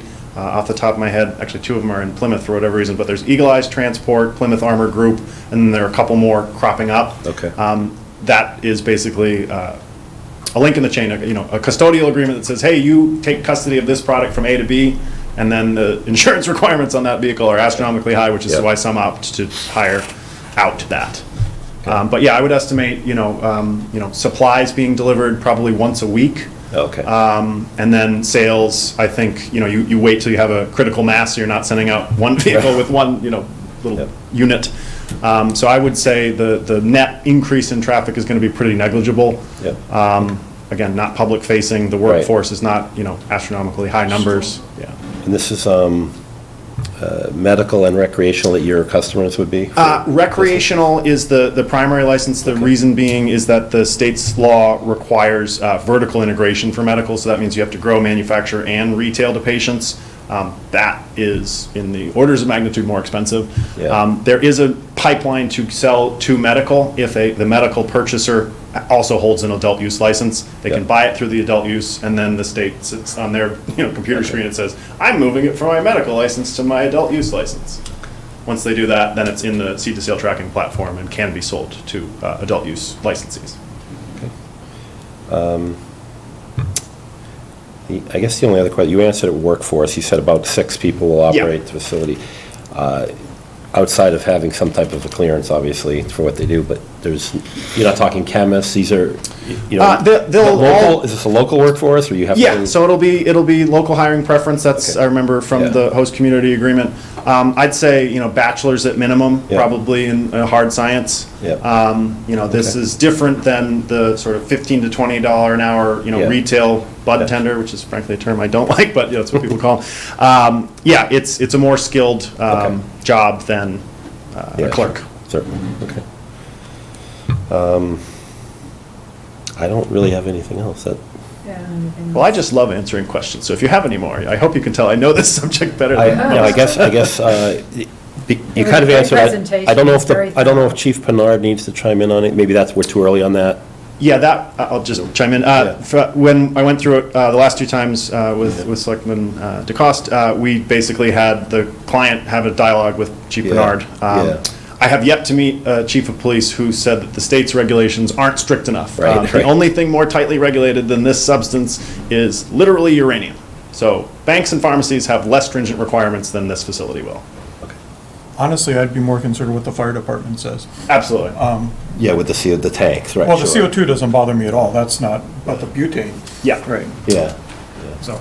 Yeah, so that's certainly, I don't speak butane fluently, but I know that in being a fly on the wall for discussions with, fire departments, the cut sheets from the manufacturers explain why it doesn't increase the risk. So, I think the best analogy would be, there's ethanol used in all sorts of food production. Obviously, everyone knows ethanol is flammable. It's a solvable issue, and again, the state regulations require essentially a room that becomes fireproof and bomb-proof. It's called a C1D1 lab. They actually sell them as modular units that you can sort of build as a giant erector set. There's a few companies that I've seen. So yeah, that is the number one question the fire department asks. Hey, why would we want this flammable substance here? Well, because it has a purpose and we can control it. All right. Ed, did you have any questions or anything? I just want to make sure I appreciate it. I look forward to your application once you've completed the process. Thanks. All right. We need to take a vote on entering an HCA. Or is that how we? I think, correct me if I'm wrong, Blake, last time the board asked you to go back and do a little bit more with the police and fire and then report back before they made the motion? It gets included in the final HCA. I think the last 2 substantive votes were just to authorize the negotiation. And again, that was Chuck previously. I don't know who the point person is. Happy to have that conversation. It'll probably be, fire for sure, but yeah, just a blessing, I guess, or a letter. Or come to a meeting, perhaps. And just one other point on that, the permitting process itself also gives regulatory authority to, police and fire in terms of sign-off. So there's multiple layers. This host community agreement is a state requirement. It does not mean we get to skip any of the local permitting. Quite to the contrary. Yeah, so I probably want to do a motion to Authorize the town administrator to work with town council to negotiate the terms of a host community agreement. I make a motion to authorize the town administrator to work with town council to begin the negotiations on a host community agreement. Second. All right, it's been moved and seconded. All those in favor, signify by saying aye. Aye. It's unanimous. Thank you. Just one free tip. When he says that phrase, you can say "so moved" and you don't have to repeat it. I don't trust what he said. It's that accent. Time, really appreciate Thank you. it. Thank you. Thank you for your service, Nice too. meeting you. Thank you, Thank Steve. you. Gary, I would imagine that we would probably have an executive session Yeah, before the absolutely, next yeah. meeting with council and discuss a little bit more in detail. Sure. Okay, we can allow Mr. Nordhaus back in the room? Yes. Thanks, Ed. Where are we here? So next on the, we're getting Mr. Nordhaus back in the room. Next on the agenda, some select board discussions for committee assignments. So that would be our next item. Still the chair? We We voted you tried, off we the tried, island. it was tough. Vote you off the aisle. I want to know who voted against me.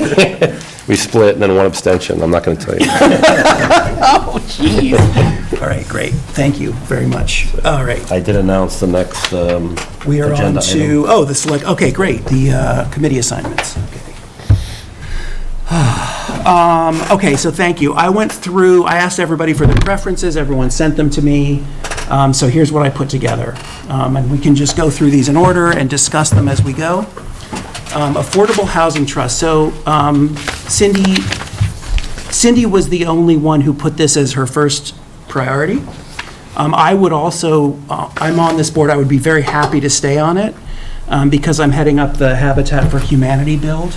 But if either you, Mark, or you, Gary, are really invested in it, I will step aside, but, Yeah, well, I mean, you saw my numbers. yeah, I did, so you're good with it? Okay.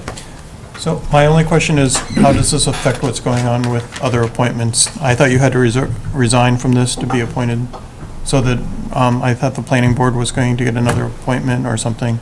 The Housing Authority? Is this There's related to one that? appointment to make tonight, and that's a select board representative. As far as the TA, that's not for tonight. Okay. We're just talking about, I think we're just talking about it now. Agricultural Working Group, so. You gonna do them all at once, Matthew, or you wanna go one at a time? I want to just, because some of these we're going to need discussion, I think. Yeah, so back to affordable. so Yeah. Back to, so who wanted to be on the? So you and I, yeah. So the Ag Working Group, Mark and Gary both said they wanted to be on it, but I think, my opinion is that this board has been basically non-existent for years. Yeah. And its original charter was to, for example, maintain the lease for the orchard. I think we should put this one aside until the orchard is leased, because I think having we're going to have essentially two committees doing the same thing. Was that their original charge? Yeah, it was, I have it right here. To explore best practices, potential leases, and policies for all town-owned agricultural land. Okay. So, but, even if Okay. they just haven't done anything. table it. Yeah. I think we should talk to the ag group and see what they want to do. Yeah. Because it's not just select board members. Yeah. And just figure out what their vision is Okay.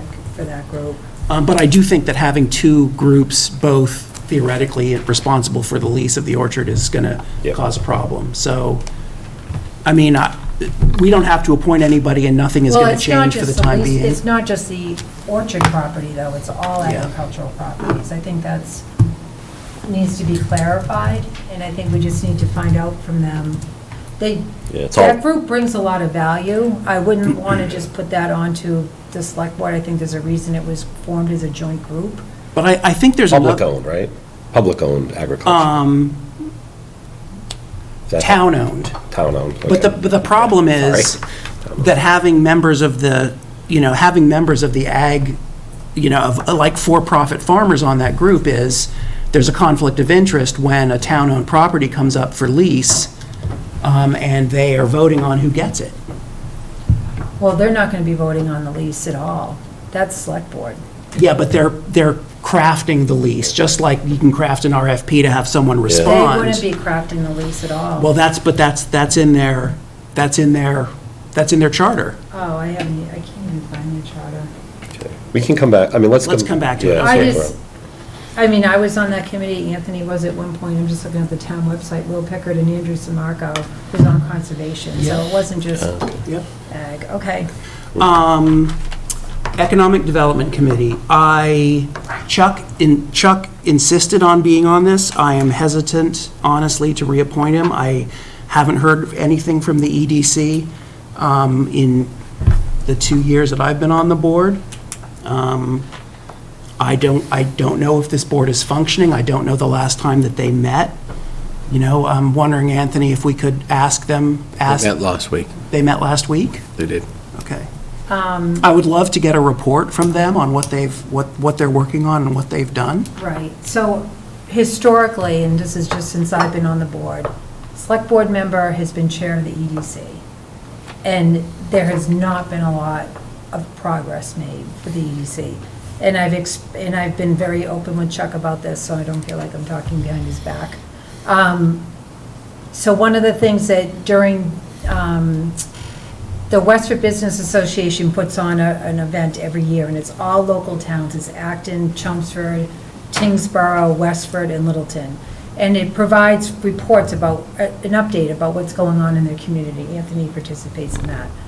If you look at what economic development committees do in other towns, it's incredible to me. And one of the things that, personally bothered me was even during the pandemic, Diane Dickerson was the one that was calling up businesses and telling them, hey, this regulation came out, this assistance is available for you. And I'm like, that was the Economic Development Committee should have been all over that. And there's so much more that could be done. I personally look at the list of people that are on that committee, that I know some of them personally, they're really strong. I think if we told them, just run with that group, run with that charge, I think it would be really, really productive. So what would you I recommend doing on the? I think someone else on that committee should be the chair. Okay. I don't think it should be Chuck. Okay. To be honest with you, and I get to the point now where I don't think any select board members really have the bandwidth to be chairs of these that committees.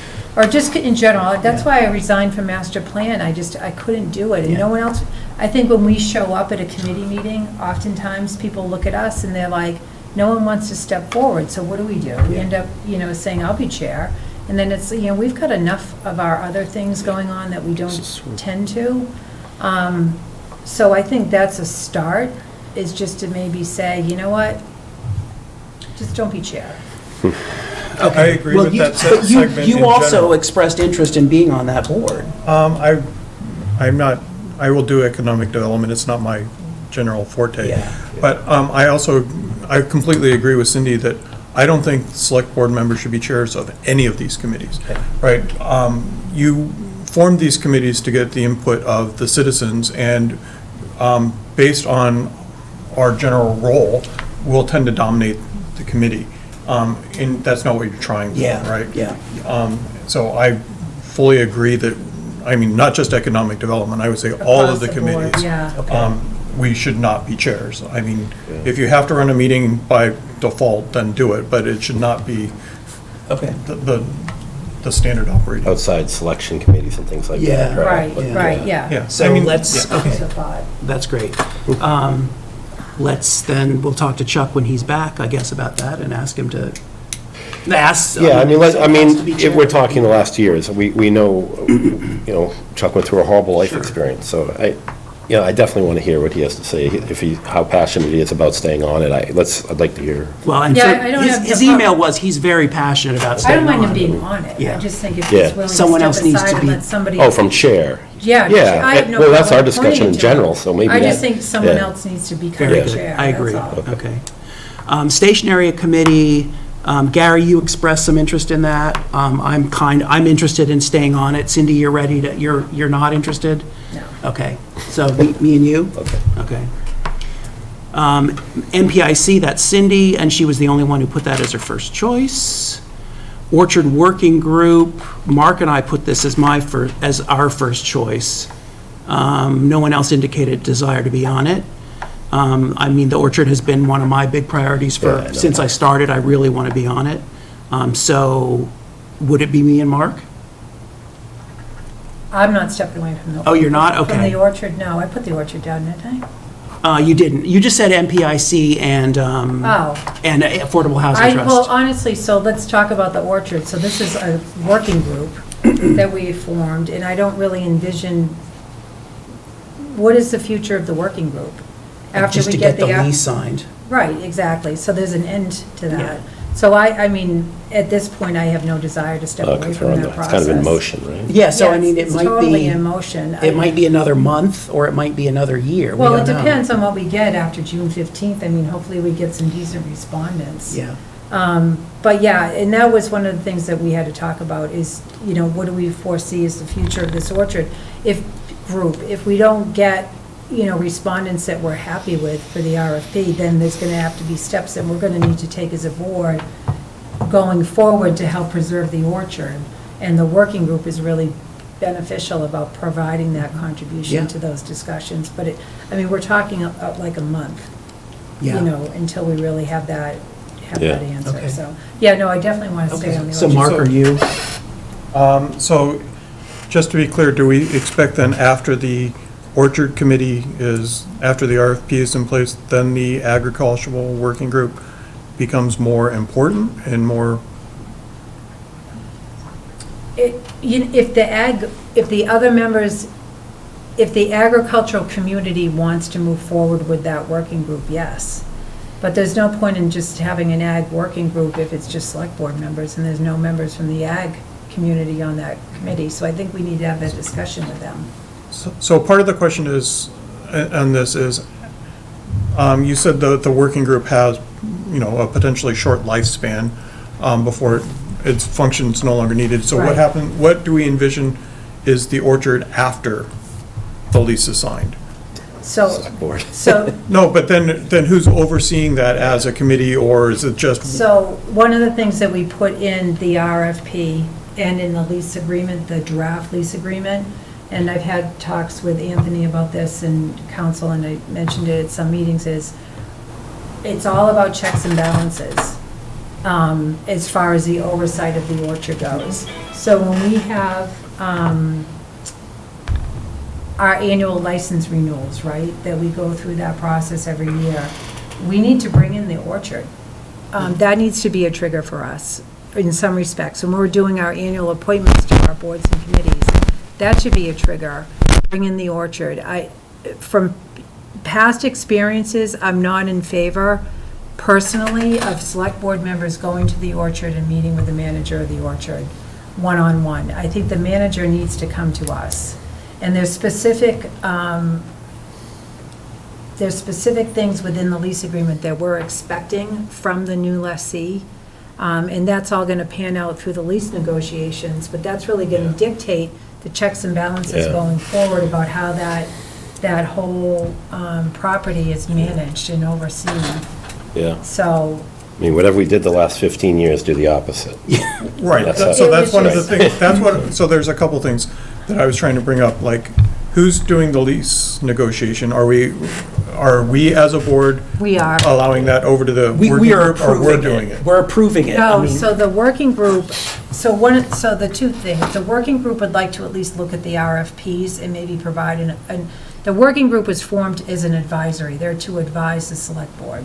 So they would like to look at the RFPs and at least give us a recommendation, which is totally fine. But as far as lease negotiations, that's something that Yeah. takes place amongst this board with town council. That's not something that the working group would be involved with. Yeah, the specifics of, I think, running it, and how we monitor this over, whether it's yearly, biannually, a report, or, whether we're talking, I don't want to, the land use kind of have some control of this, park and rec potentially, I don't know where this falls, maybe giving some lane of responsibility to a full-time town department. It might- has to be a town employee. Yeah. Personally, so- I think it needs to be the town administrator. Yeah. I didn't- maybe that's, And/or his designee, but, yeah. but we can just put in the triggers so that we as a Yeah. board can say, hey, wait a minute, where's that report? Or, why haven't they submitted Okay. this? So, yeah, that's fine. So if you want to,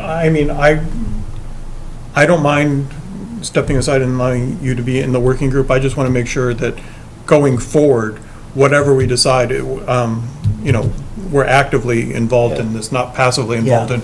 And I would like to be in, if it's a committee going, after the lease is negotiated, Right. I'd like to be involved in that, or, sitting here and deciding, right? Okay. Okay, Yeah. Great, so thank you. So that's settled. okay. Building and space needs, Gary and Mark put this, both put this as a top choice. I have no objection to that. Perfect. And Transportation Advisory Council, it's going to be Chuck, because he's not here. So, what did we do with transportation? Did we conjoin that with BPAC? It was two No, people. no, it never We never happened. did that? No, Two people for that. no, it's two people. One's For transportation. an alternate Oh, okay. I believe one's an alternate. Look that up. No, we never did that, Cindy. All right.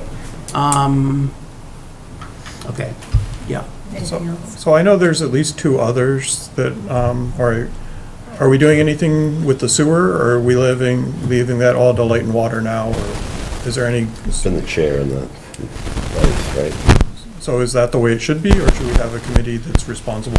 That was a for goal of the interacting? select board, and back some time ago, they had gold champions, and I think that's how that materialized. And the board at the time decided who would handle monitoring that goal. That's how that position came to be.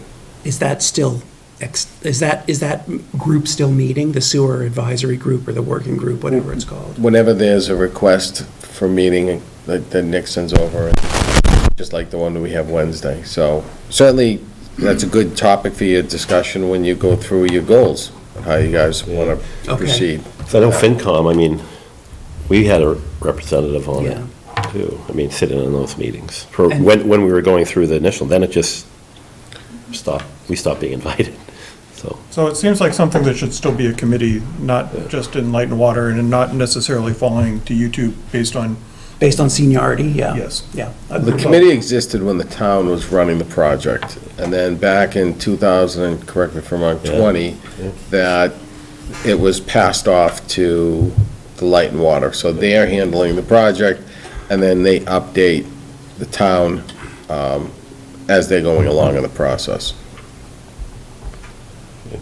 All right. The other one is, I know Chuck is a representative from the select board to sustainability, and he's been participating in some of those, and I don't know if he wanted to maintain that or not. I will step aside from that one, because my wife is on that committee, and that would not go well for me. But it's another one that's not listed on the sheet. It's not a committee assignment. There's some positions that have been, and Matthew, help me with your representative he's to the not on- COA. You know, but that's not part of the committee. It's kind of been just for the select board to monitor. some But of he's the doing more than monitoring. He's actually has homework from those things. He's not actually, I don't think he's partaking in the meetings, but they're actually giving him things that he needs to do. So there is work associated with it. I mean, we can ask him if he wants to continue. So, Yeah. yeah. I'm not suggesting, yeah, I'm just suggesting we should put it on the list for next time to ask. And that can be part of, again, the goals and liaisons and so forth, because it's not an appointed committee position. Yeah. Okay. Does seem like we have a lot of conversations to be had about committees and all of this, appointments. Could be a good topic for the retreat, too. I'm hesitant to spend a lot of time on it for the retreat. I think the retreat could be more usefully spent on other items. So maybe we need to have a single topic meeting.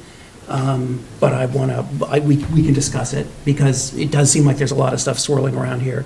And it's unfortunate Chuck isn't here so we can resolve it. So I think there's a lot of these things, like you were representative to COA and Chuck's sustainability. These things are kind of. Representative of the cultural council. Right, these things are And- just they fall off the list, right? But someone has to do them, so. Yeah, it'd like be cultural not- council, if they need something, or if they wanted to come before us because they had art that they were looking to put out and display publicly. So they contacted me and they said, hey, can we get in front of the select board? Maybe we And need to do discuss that. whether that's a formal, relationship, or if it's just the way we're doing it now, which is, Like, I don't go to All their meetings, loosey-goosey, but they'll right? reach out to me and if they need something. And I might check in on them once in a while. Right, so we just don't know I don't know what all those relationships are, and we should probably either formalize them or disband them, Yeah. right? Yeah, right. So, Okay. okay.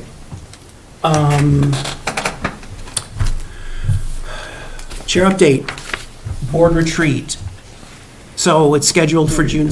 do I need a motion for all of these? Oh. I don't know that I have all the names right. Oh, sorry.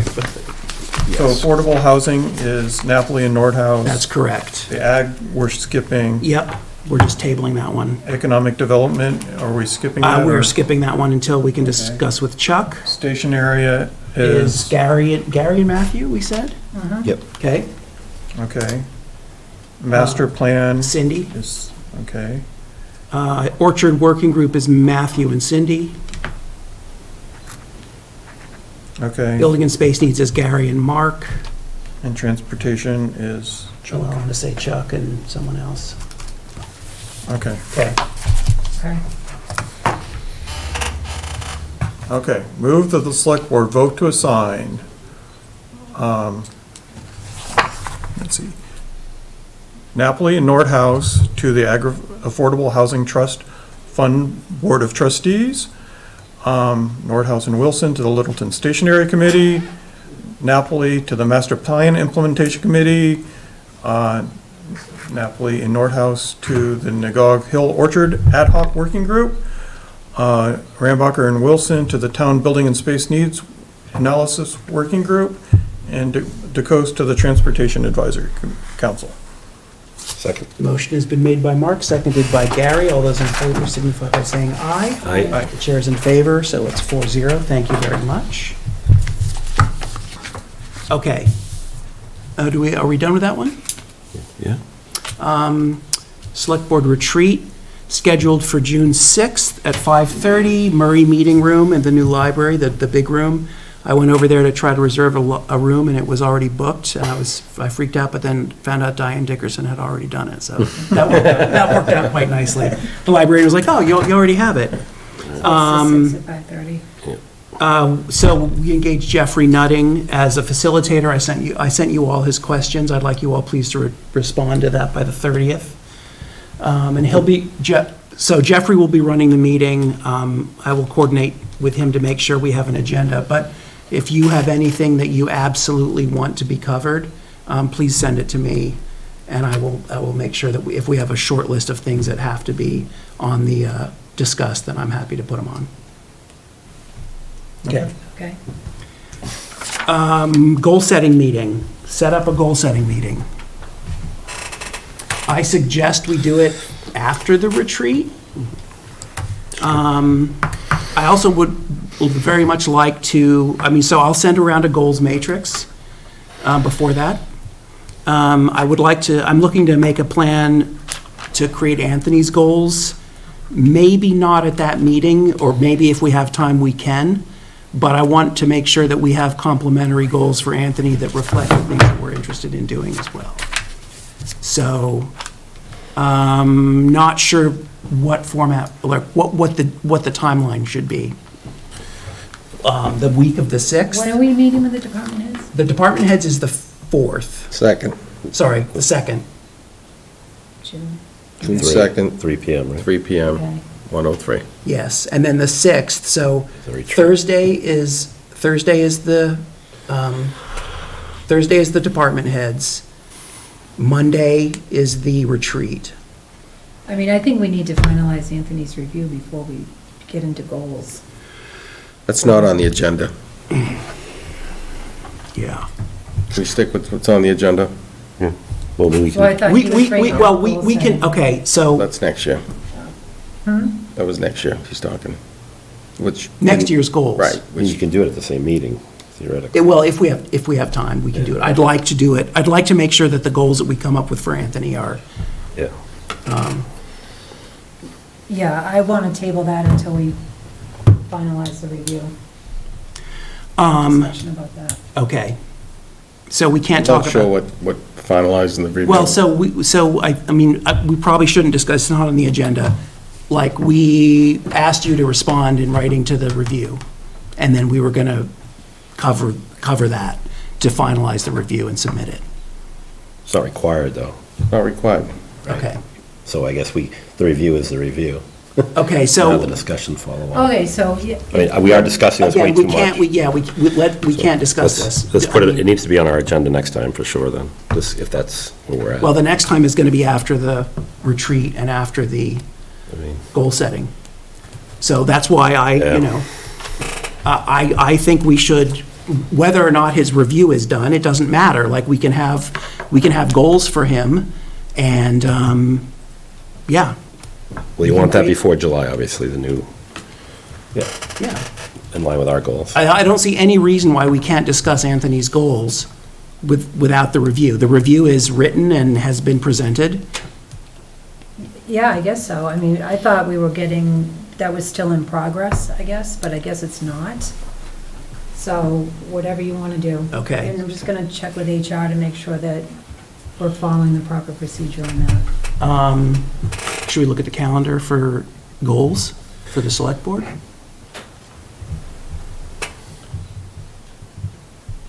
So are you thinking around like June 9th? Yeah, that could be, it definitely could be that, it could definitely be that week. I don't have any board meetings for that week, so I'm free in the evenings. So we don't want to, so Cindy, you probably can't do it during the day. Well, I'm leaving work early for the department head meeting. I don't really want to leave early again Okay. for a goal setting. Okay. Personally, just don't want to take that much time off from work. So Anthony, can you, stay late one of these one night that week to do? I'm here goal most setting? nights, I know, every week, but- so I know, but I whatever you don't want to pick. presume. Whatever you pick. Okay. Let's do the 9th. Is the 9th okay with So everybody? Thursday, June 9th? Yes. Does that work? Yeah. You okay with that, Mark? At 5:30? Yeah, 5:30. Okay. Great. Thank you. So Right. so that's a motion? Do I have to do that? No, it's just scheduling. I don't think we need a motion for that. For the, It's on the, Yeah, I It's on the think, sheet, I think so- a motion's a good Okay. idea. all right. move that the select board vote to schedule their fiscal year '23 goal-setting meeting for June 9th, 2022. Second. Moved by Mark, seconded by Cindy. All those in favor signify by saying aye. Aye. Chair is in favor, 4-0. Thank you very much. All right. Tax title abutter lot sale program. This was approved at town meeting, last annual town meeting, and this is the final step in the process where the board would execute the deed to complete the transaction. Mark, do you have some questions about it? So I was just going through this, and if you looked at the policy, there was just things that weren't in the packet. They said there was a public hearing and an application, and I just didn't see them. So they could have happened before I was on the board, I just didn't know where they were. That was my question. So it did happen, this was on at least a couple of agendas over the past year plus, where the board decided to do it, had a public hearing on it, put it on the warrant, town meeting approved it. So I'm fine with approving it. Can we just get the documents included in our minutes for the next time so they're all together? What town meeting was this approved in? It was approved at the annual. This year? Last year. Okay. So what was the delay? I'm just curious, not knowing why we a year later? I wasn't handling this, so Oh, I'm not, Okay. I found out about it Thursday. So I was here for the votes. Okay. I don't know why there was a delay. Maybe just nobody paid attention between all of the comings No, and there was a goings. reason why we delayed it. Okay. And I just can't remember. Okay. It wasn't just because we forgot about it. There was a Well, somebody knows, it's on the, legitimate reason. Joe was working it. Yeah. Okay. So, yeah. At any rate, I am confident that it's, okay. it's No, all it's been, ready. it's all Okay. been I dotted mean- and crossed and everything, so. Okay. All right. So, Yeah, it has to be executed by town meeting, by June Yeah. 30th of this year. so can we have a motion then, or is there any more debate? All right, Move that the select board vote pursuant to Article 34 of the June 12th, 2021 annual town meeting in accordance with the tax title abutter lot sales program adopted on December 5th, 2011, to approve the sale of the following tax title parcel and the execution by the select board of deed prepared by town council. A 4,800 square foot portion of parcel U14-102-0 comprised of 4,800 square feet abutting 15 Manchester Drive. moved by Mark, seconded by Cindy. All those in favor signify by saying aye. Aye. It's unanimous, 4-0. Thank you very much. Next item, Mr. Chair, is if the board's ready to move forward with the purchase and sale and the use and occupancy agreement for 31 Shattuck Street, which we discussed in executive session. If the board's ready, they could take the motion to proceed. So there was the one item that was about the use and occupancy that we discussed in executive session. Is that included in the, didn't read through it. Is included in the use and occupancy, the property taxes included or not included in the first? Not included. Okay, so I'm ready to vote then. If anyone else has any comments? All right, ready for motion. Move that the select board vote to execute the purchase and sale and use and occupancy agreement to acquire 31 Shattuck Street. Second. Moved by Mark, seconded by Cindy. All those in favor signify by saying aye. Aye. It's 4-0. Thank you very much. Select Board Representative for Assistant Town Administrator Interview Panel. The application process closes today. It closes 5 o'clock, so in last year, or last time that the board went out, I think a member sat on the panel that interviewed candidates and ultimately choosing Joe Layden. I think that we've proven in having a representative from the board, and Gary, I think you were part of FinCom, we went into Alicia and Michelle, and so, you know, I liked our team approach to doing that, so if certainly if somebody wants to jump aboard, love to have you. I would love it to be Gary. He's got the expertise. No, it's not, I mean, I know I've been on several of them, but I think if somebody else wants that opportunity, I definitely don't want to I don't want take it it. away. Do you want it, Mark? I'm more than happy to nominate Gary. There's so the danger of being good at something. Yeah. Well, let's see. All right, do we need a motion for this, or are we just going to say Gary's the man? Oh, there we go. Look at that, a motion. Move that the select board vote to select Gary Wilson to the Assistant Town Administrator Interview Panel. Second. Moved by Mark, seconded by Cindy. All those in favor, please signify by saying aye. Aye. Aye. Even Gary voted for it, 4-0. Thank you. All right, sewer connection for Hager Homestead. Sure, so the connection of the sewer from the Hager Homestead property to the municipal plant actually goes right through the back of this parking lot, and Nick's here if there's any questions, but they need to dig a trench, basically from the manhole that's right about out there. If you look at 103, there's a manhole there, and they'll dig a trench to the property over this way. In order to do that, they were looking at either several nights where they would come in after we closed, although we really don't close, right? We have meetings, so, you know, my proposal would be to start that Thursday night at 6 o'clock, go through Friday and complete it Friday or early Saturday. It's the holiday weekend. Most staff would work remote that day, and a lot of staff is, because of the holiday, is not here anyways, so it's the most less impactful and the quickest way that we can get that project done. I read through the email thread in the packet. I don't have any concerns with the plan. I'm sorry, that was one that, for whatever reason, I didn't read through all that much. Where's it, is it going over the roadway, or is it going over the grass? It's going, there's a wall over there, Nick, and it's going down and across under the wall. I mean, right here. Yeah, so there'll be a Grass or trench. road? No, road. Through Right the in the parking lot. right in the middle of parking lot. All right, so it's going to be fenced off or whatever. It'd still be construction and so forth, so. And there was a lot of detail. Disruptive. We'll have There was a to- lot of detail of how they were going to pave over on the sides to reduce That's- settling, and Right. I'm confident that, it seems like they were on top of it. Don't know how I so. missed this. And they will have a detail. They will have a detail? Okay, Yeah, all there'll right. still be a detail. The library will continue to, I spoke to Sam, they can continue to operate because they'll come in that way. Okay. It's really this half that's really affected. And the school department will use that as a remote day. I spoke with Superintendent Clenchey as well.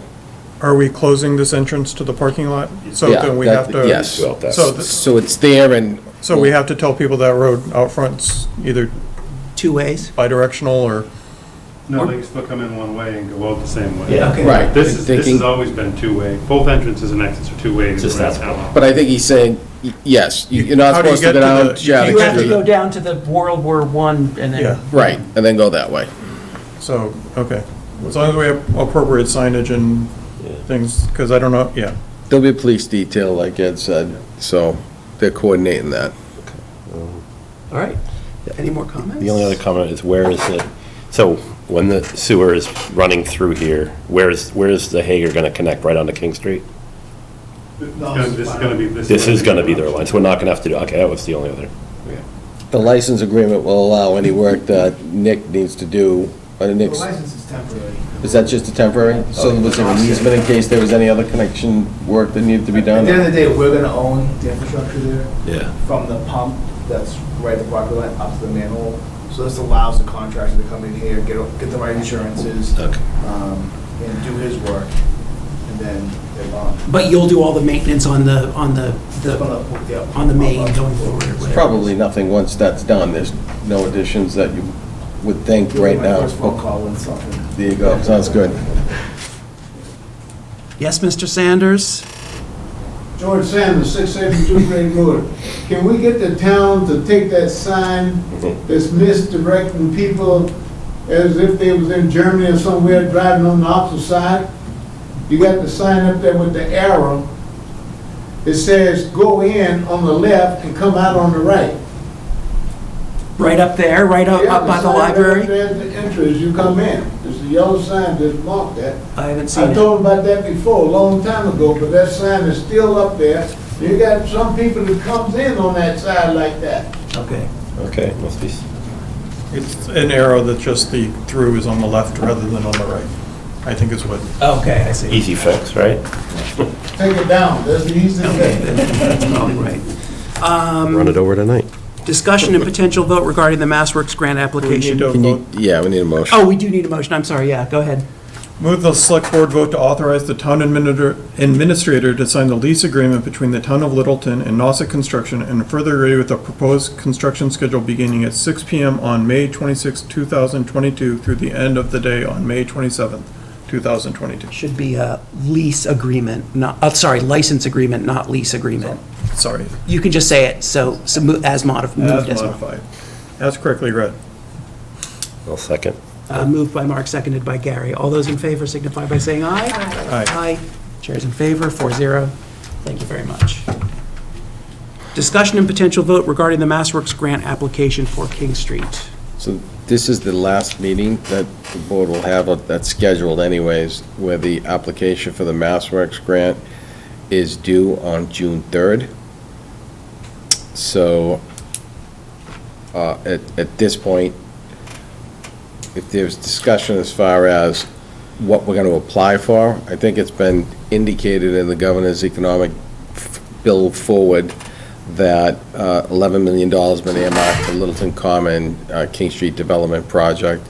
From early on discussions, there was always the talk of $6 million of that going to the sewer, and then we had no knowledge of the governor's bill, so $11 million, well appreciated. We certainly would like more because price of materials has gone up for the sewer project, so that we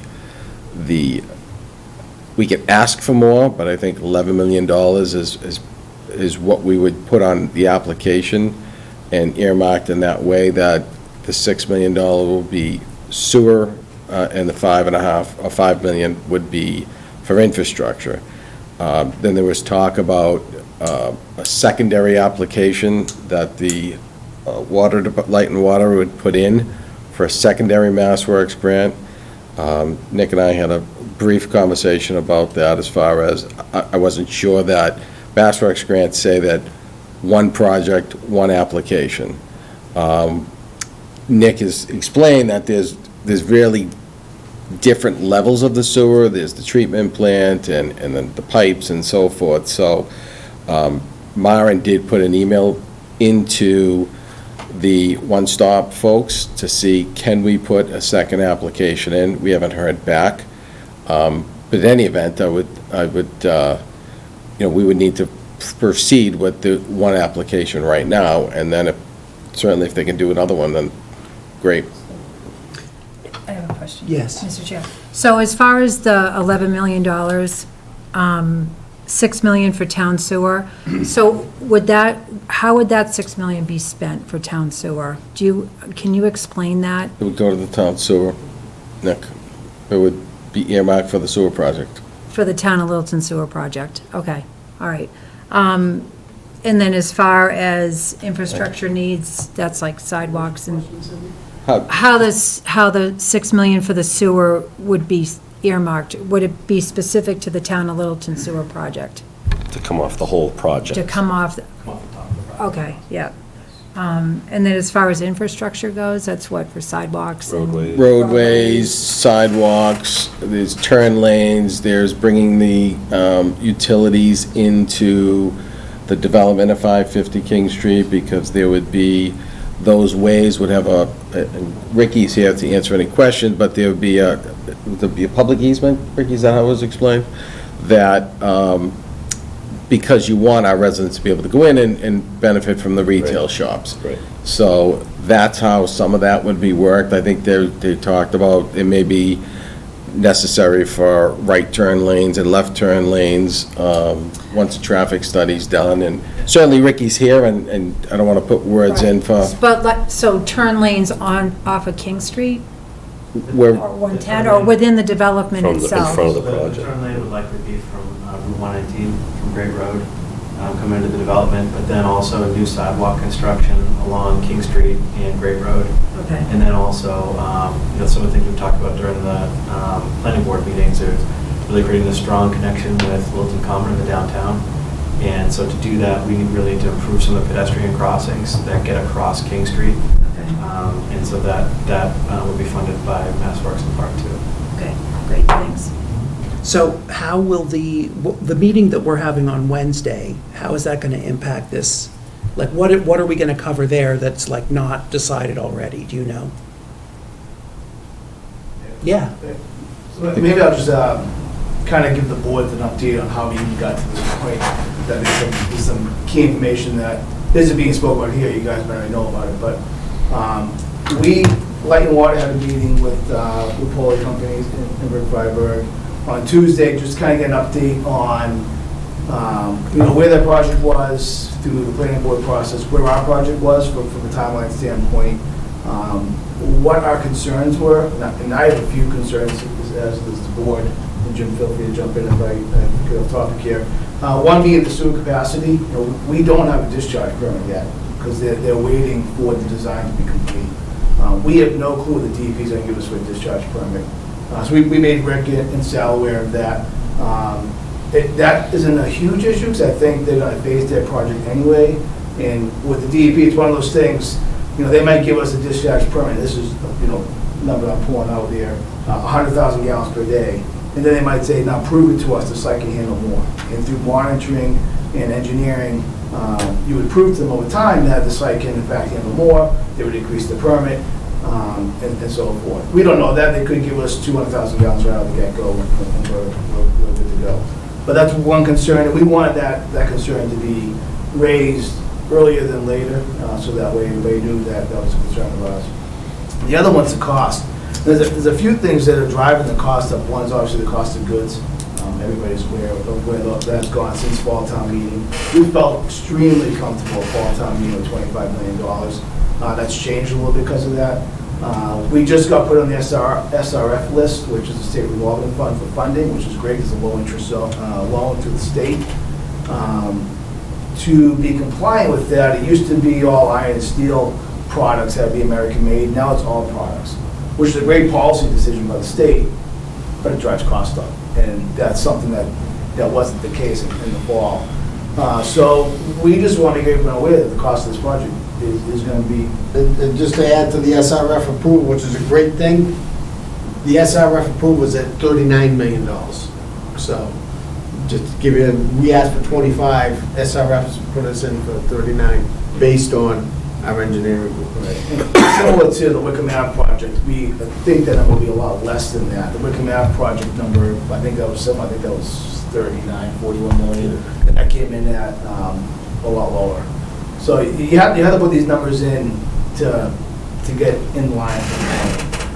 But with the Wickham Ave project, the new regulations that they did pass were not applicable. Right. We had issues with the coat rack in town of Wickham Ave. It wasn't the rack, it was the hanger. Oh, the hanger, the coat. So the SRF loans, how are those involved in the whole process? Is it something the town has to borrow? You have to borrow? No, it's brought through the Clean Water Trust, the state. Like, would LELD do the borrowing? Yeah, I mean, we work with Sean O'Brien, Alicia, on Yeah. that. The town still coordinates it, but they're not going out bonding, it's through the Clean Water Okay. Trust. The good thing with that is, Wickham Ave, we got a $5 million loan forgiveness. That's because that was an SRF project. And when that opera money is rolling in, and soon to be the infrastructure money from the federal government, that's applied through the SRF program. That's how you get access to those funds. So we're very optimistic in the future there'll be some loan forgiveness. That doesn't help us award a contract. You know, we need that authorization in place, the money in place before we award a contract. So we have concerns about that. We've had several. I know we talked about having a working group anymore. I think we just walked in as being discussed. We've had communications with Paul and Chuck as chair and vice chair throughout the last year, several times. Had tons of meetings.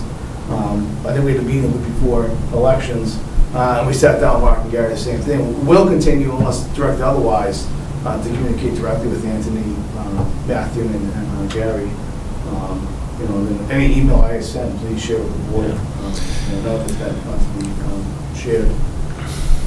So, also, Mr. Chair, to answer your question, on Wednesday's meeting, the previous meeting, we had a great discussion with the Poli Group in regards to these issues that we just discussed. And that's when the secondary grant application, correct me if I'm screwing this up, two different projects within the same application is doable. So that's where the direction that we got from, our conversations on Tuesday. Obviously, when we're talking this mass grant work, select board has to be involved, and that's why we want you at the meeting on Wednesday. We'll talk about that process, talk about that second project connected to the sewer project. Okay. The main sewer project. And come up with, hopefully by then, have numbers from our engineering group, that delta,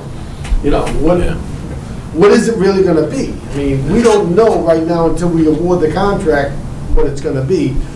But they have some smart people doing, all this engineering that have done research to get us close to the delta that we should be asking. And I've been told several times by my board that they're not interested to go back to town meeting to ask for more money.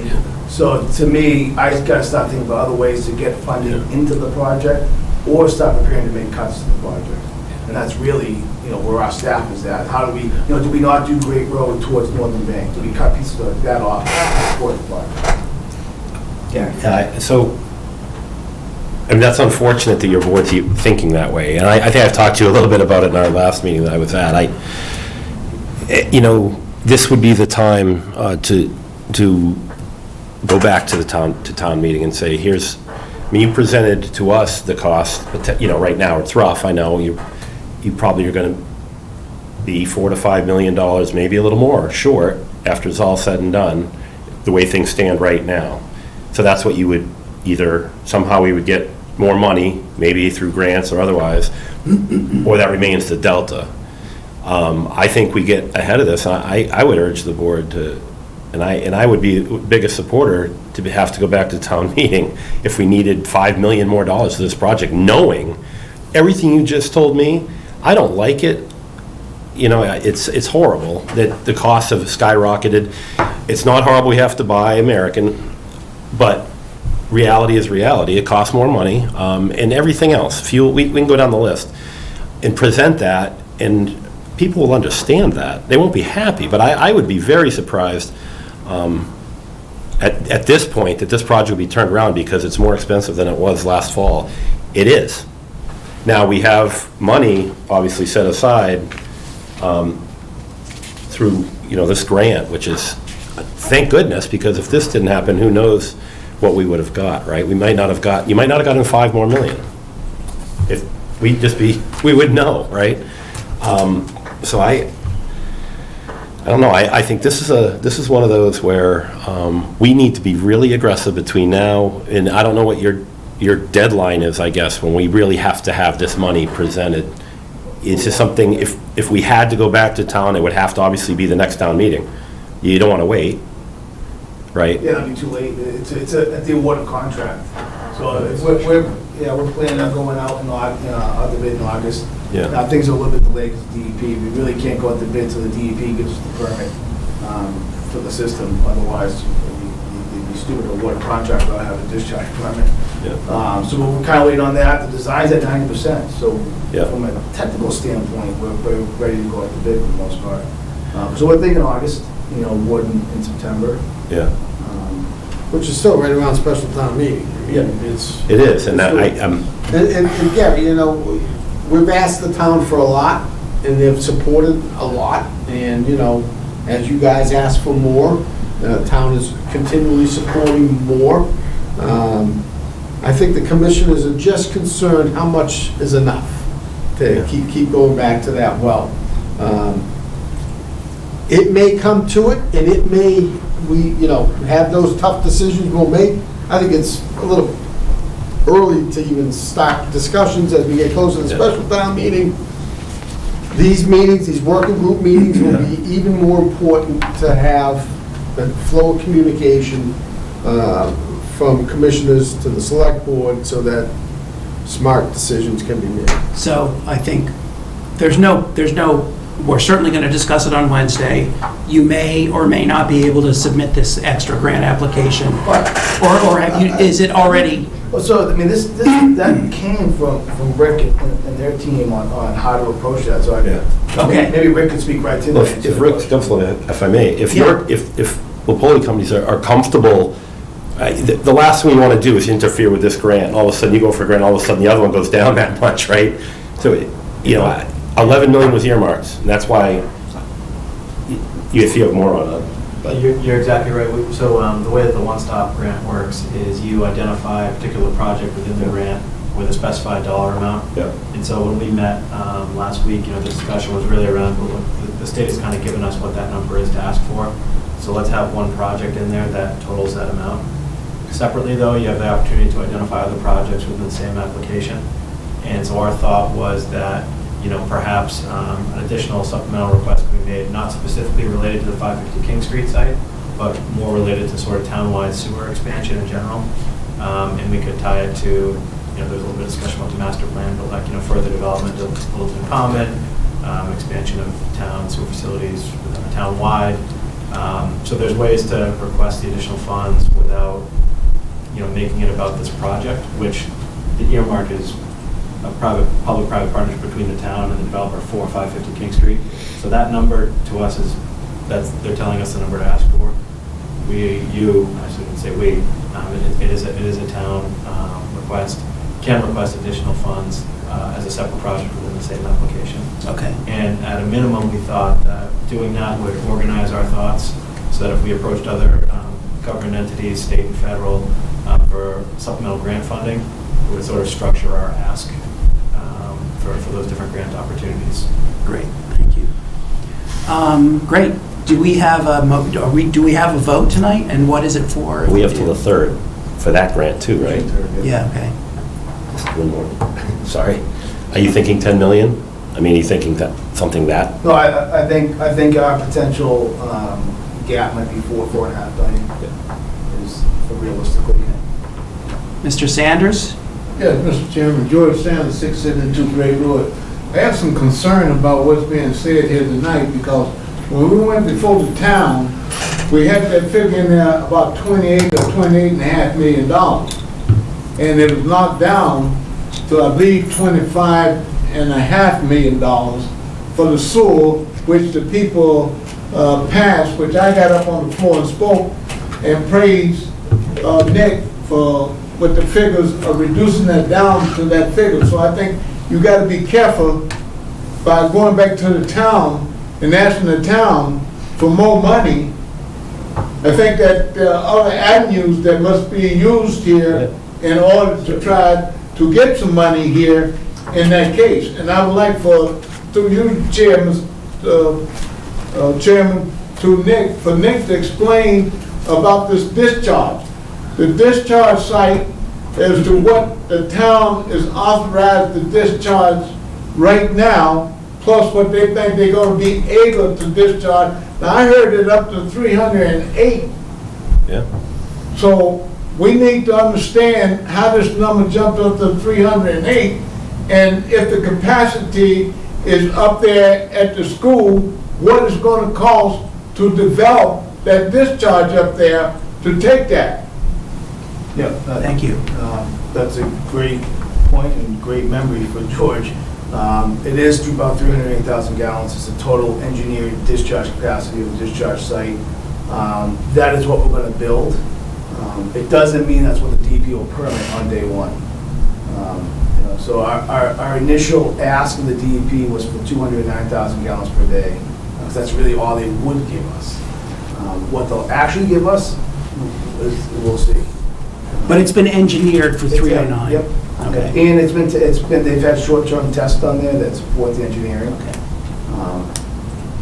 It could be more than 300. Yeah. We'll find out once we start really pumping to it. Any other comments from, go ahead. And the thing to remember too, and this is a multi-year project, sewer's not gonna be built in, by spring. We're gonna have another opportunity, I think, to keep applying for Massworks grants for the next possibly 2 years. So, with that, I think the goal would be on that is to try to reduce the cost.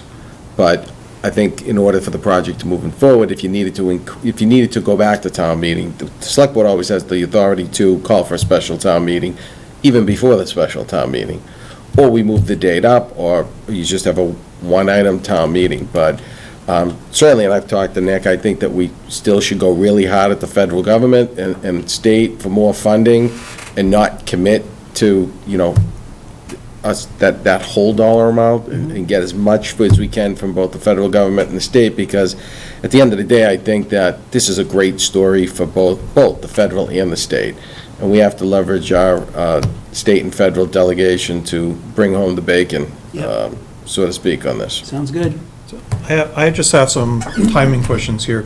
If you're going to go out to bid in August, is that, or you're hoping to have the contract awarded you're putting it out the RFP in August, or you're signing, you're expecting? July, maybe, yeah. So if this comes in at, just say, 35 million and you're 5 million short, when do you expect to hear back on this grant, or do you have a contingency plan can you go forward with it at 30 million immediately and then come to town meeting and say, we had to make the sewer district X amount shorter, for 5 million, we can expand it, and can you put out the RFP in that way, or do something that way? So, there's a lot of questions there. So we really can't award a contract for more than $25 million at this time. That's all we're authorized to do. So we're moving forward with the bid, assuming that, the numbers will come in under that. When did the Massworks typically bid?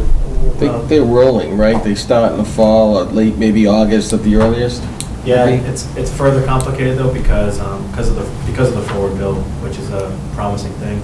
If the legislature agrees to that at the first session, the money's available right away. Right. And so the Massworks grant really is a backup plan in the event that the legislature either reduces or doesn't vote for the forward bill. Then the mechanism to grant the money is through Massworks. So the forward bill could be granted anytime, basically as soon as the legislature approves it. The Massworks grant, usually you find out about, it's on a rolling basis, but usually start finding out around September if you're going to be awarded the money, but then it takes some time between the state and the town to put a contract together to award the funds. And so a lot of times we see those funds becoming truly available to spend in like January. But for your point of view, you don't need the funds available to spend, you just need authorization. Right. So, but that's still after your contract. So. Well, it can't be. Yeah, if it is, then we can award the contract. Right, so I'm asking how logistically you're expecting this to work. So like, I think you're, correct me if I'm wrong, I think what you're asking is there a way to structure the bid to award a base bid with some bid alternates, et cetera, that allows us to authorize an initial piece of the contract, get started on the construction, while we wait a plan or funding to proceed with the bid alternates. Yeah, we've talked about that, and the problem with bid alternates is you have to accept them in order on the list, and it's really hard to do. Because that was my initial thought too, is well, if things are coming in high, why don't we just do a bunch of bid alternates and, as a besides those alternates if the money's there. It just wasn't able to be done in the manner that would actually work the whole project, at least in our eyes. So I think what we would do is if the project came in too high, we'd bring it in-house, we'd look at it and try to re-engineer it and say, okay, well, let's not do this section, let's do this section, we don't need this right now. Kind of what you're saying, it would just be a rebid rather than do bid alternates. I'd like to think we can get $4 million more from the legislature somehow. But it's not, but it doesn't sound like it matters because it's not going to be until after your contract's ready anyway. So they don't, unless they're delaying when they go out until you delay it a couple months, so you hope that the Massworks or something comes in. Again, it's contingent on DEP coming through. There might be with the some licensing. natural delays there with DEP. Right. So you kind of need to delay when you post your RFP to hope that the Massworks comes in. So Timing is everything. and then you might be back up to town meeting anyway. So Let's hope not. Okay. Any other questions? No. Are we good with this motion, board members? The $11 million, 5, 6, and 5? so I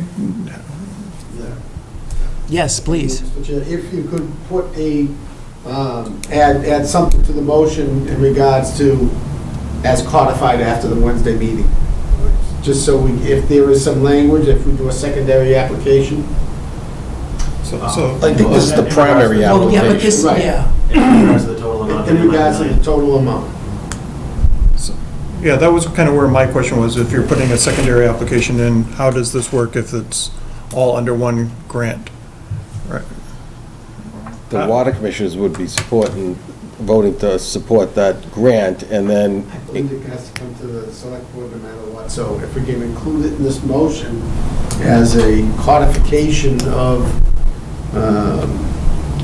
project number 2.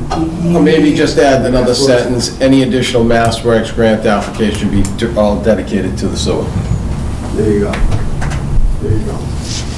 Or secondary projects. Or secondary But projects. you don't want to say, it's got to be a separate project than these two that, 550. It's going to be a separate project than that. And that's what we're really working on Wednesday. So any secondary application for Massworks grant would be applied towards additional secondary projects? For the, to support the sewer project. For the sewer. So say that Whatever that dollar amount may be. Yeah. Maybe we Any get 10 additional, million. so any additional Massworks grants Right, yeah. So just one more sentence, that any subsequent applications, grant applications, be dedicated to the sewer project in its entirety. That sound good? Almost. Hold on. Just so, remember what Blake talked to, so moved. Yeah. Well, you didn't read the whole thing, so. Oh. Okay. So, okay, move that the select board vote to authorize the town administrator to submit a one-stop Massworks application for $11 million for the Littleton Common King Street development, identifying $6 million for the town sewer and $5 million for site infrastructure work. Any subsequent grant applications to be devoted to the sewer project. 100%. 100% to the sewer project. Before we second, yes? As part of this funding request. It's just a little bit, if you wouldn't mind adding to that, because in the, if an opportunity for additional funding.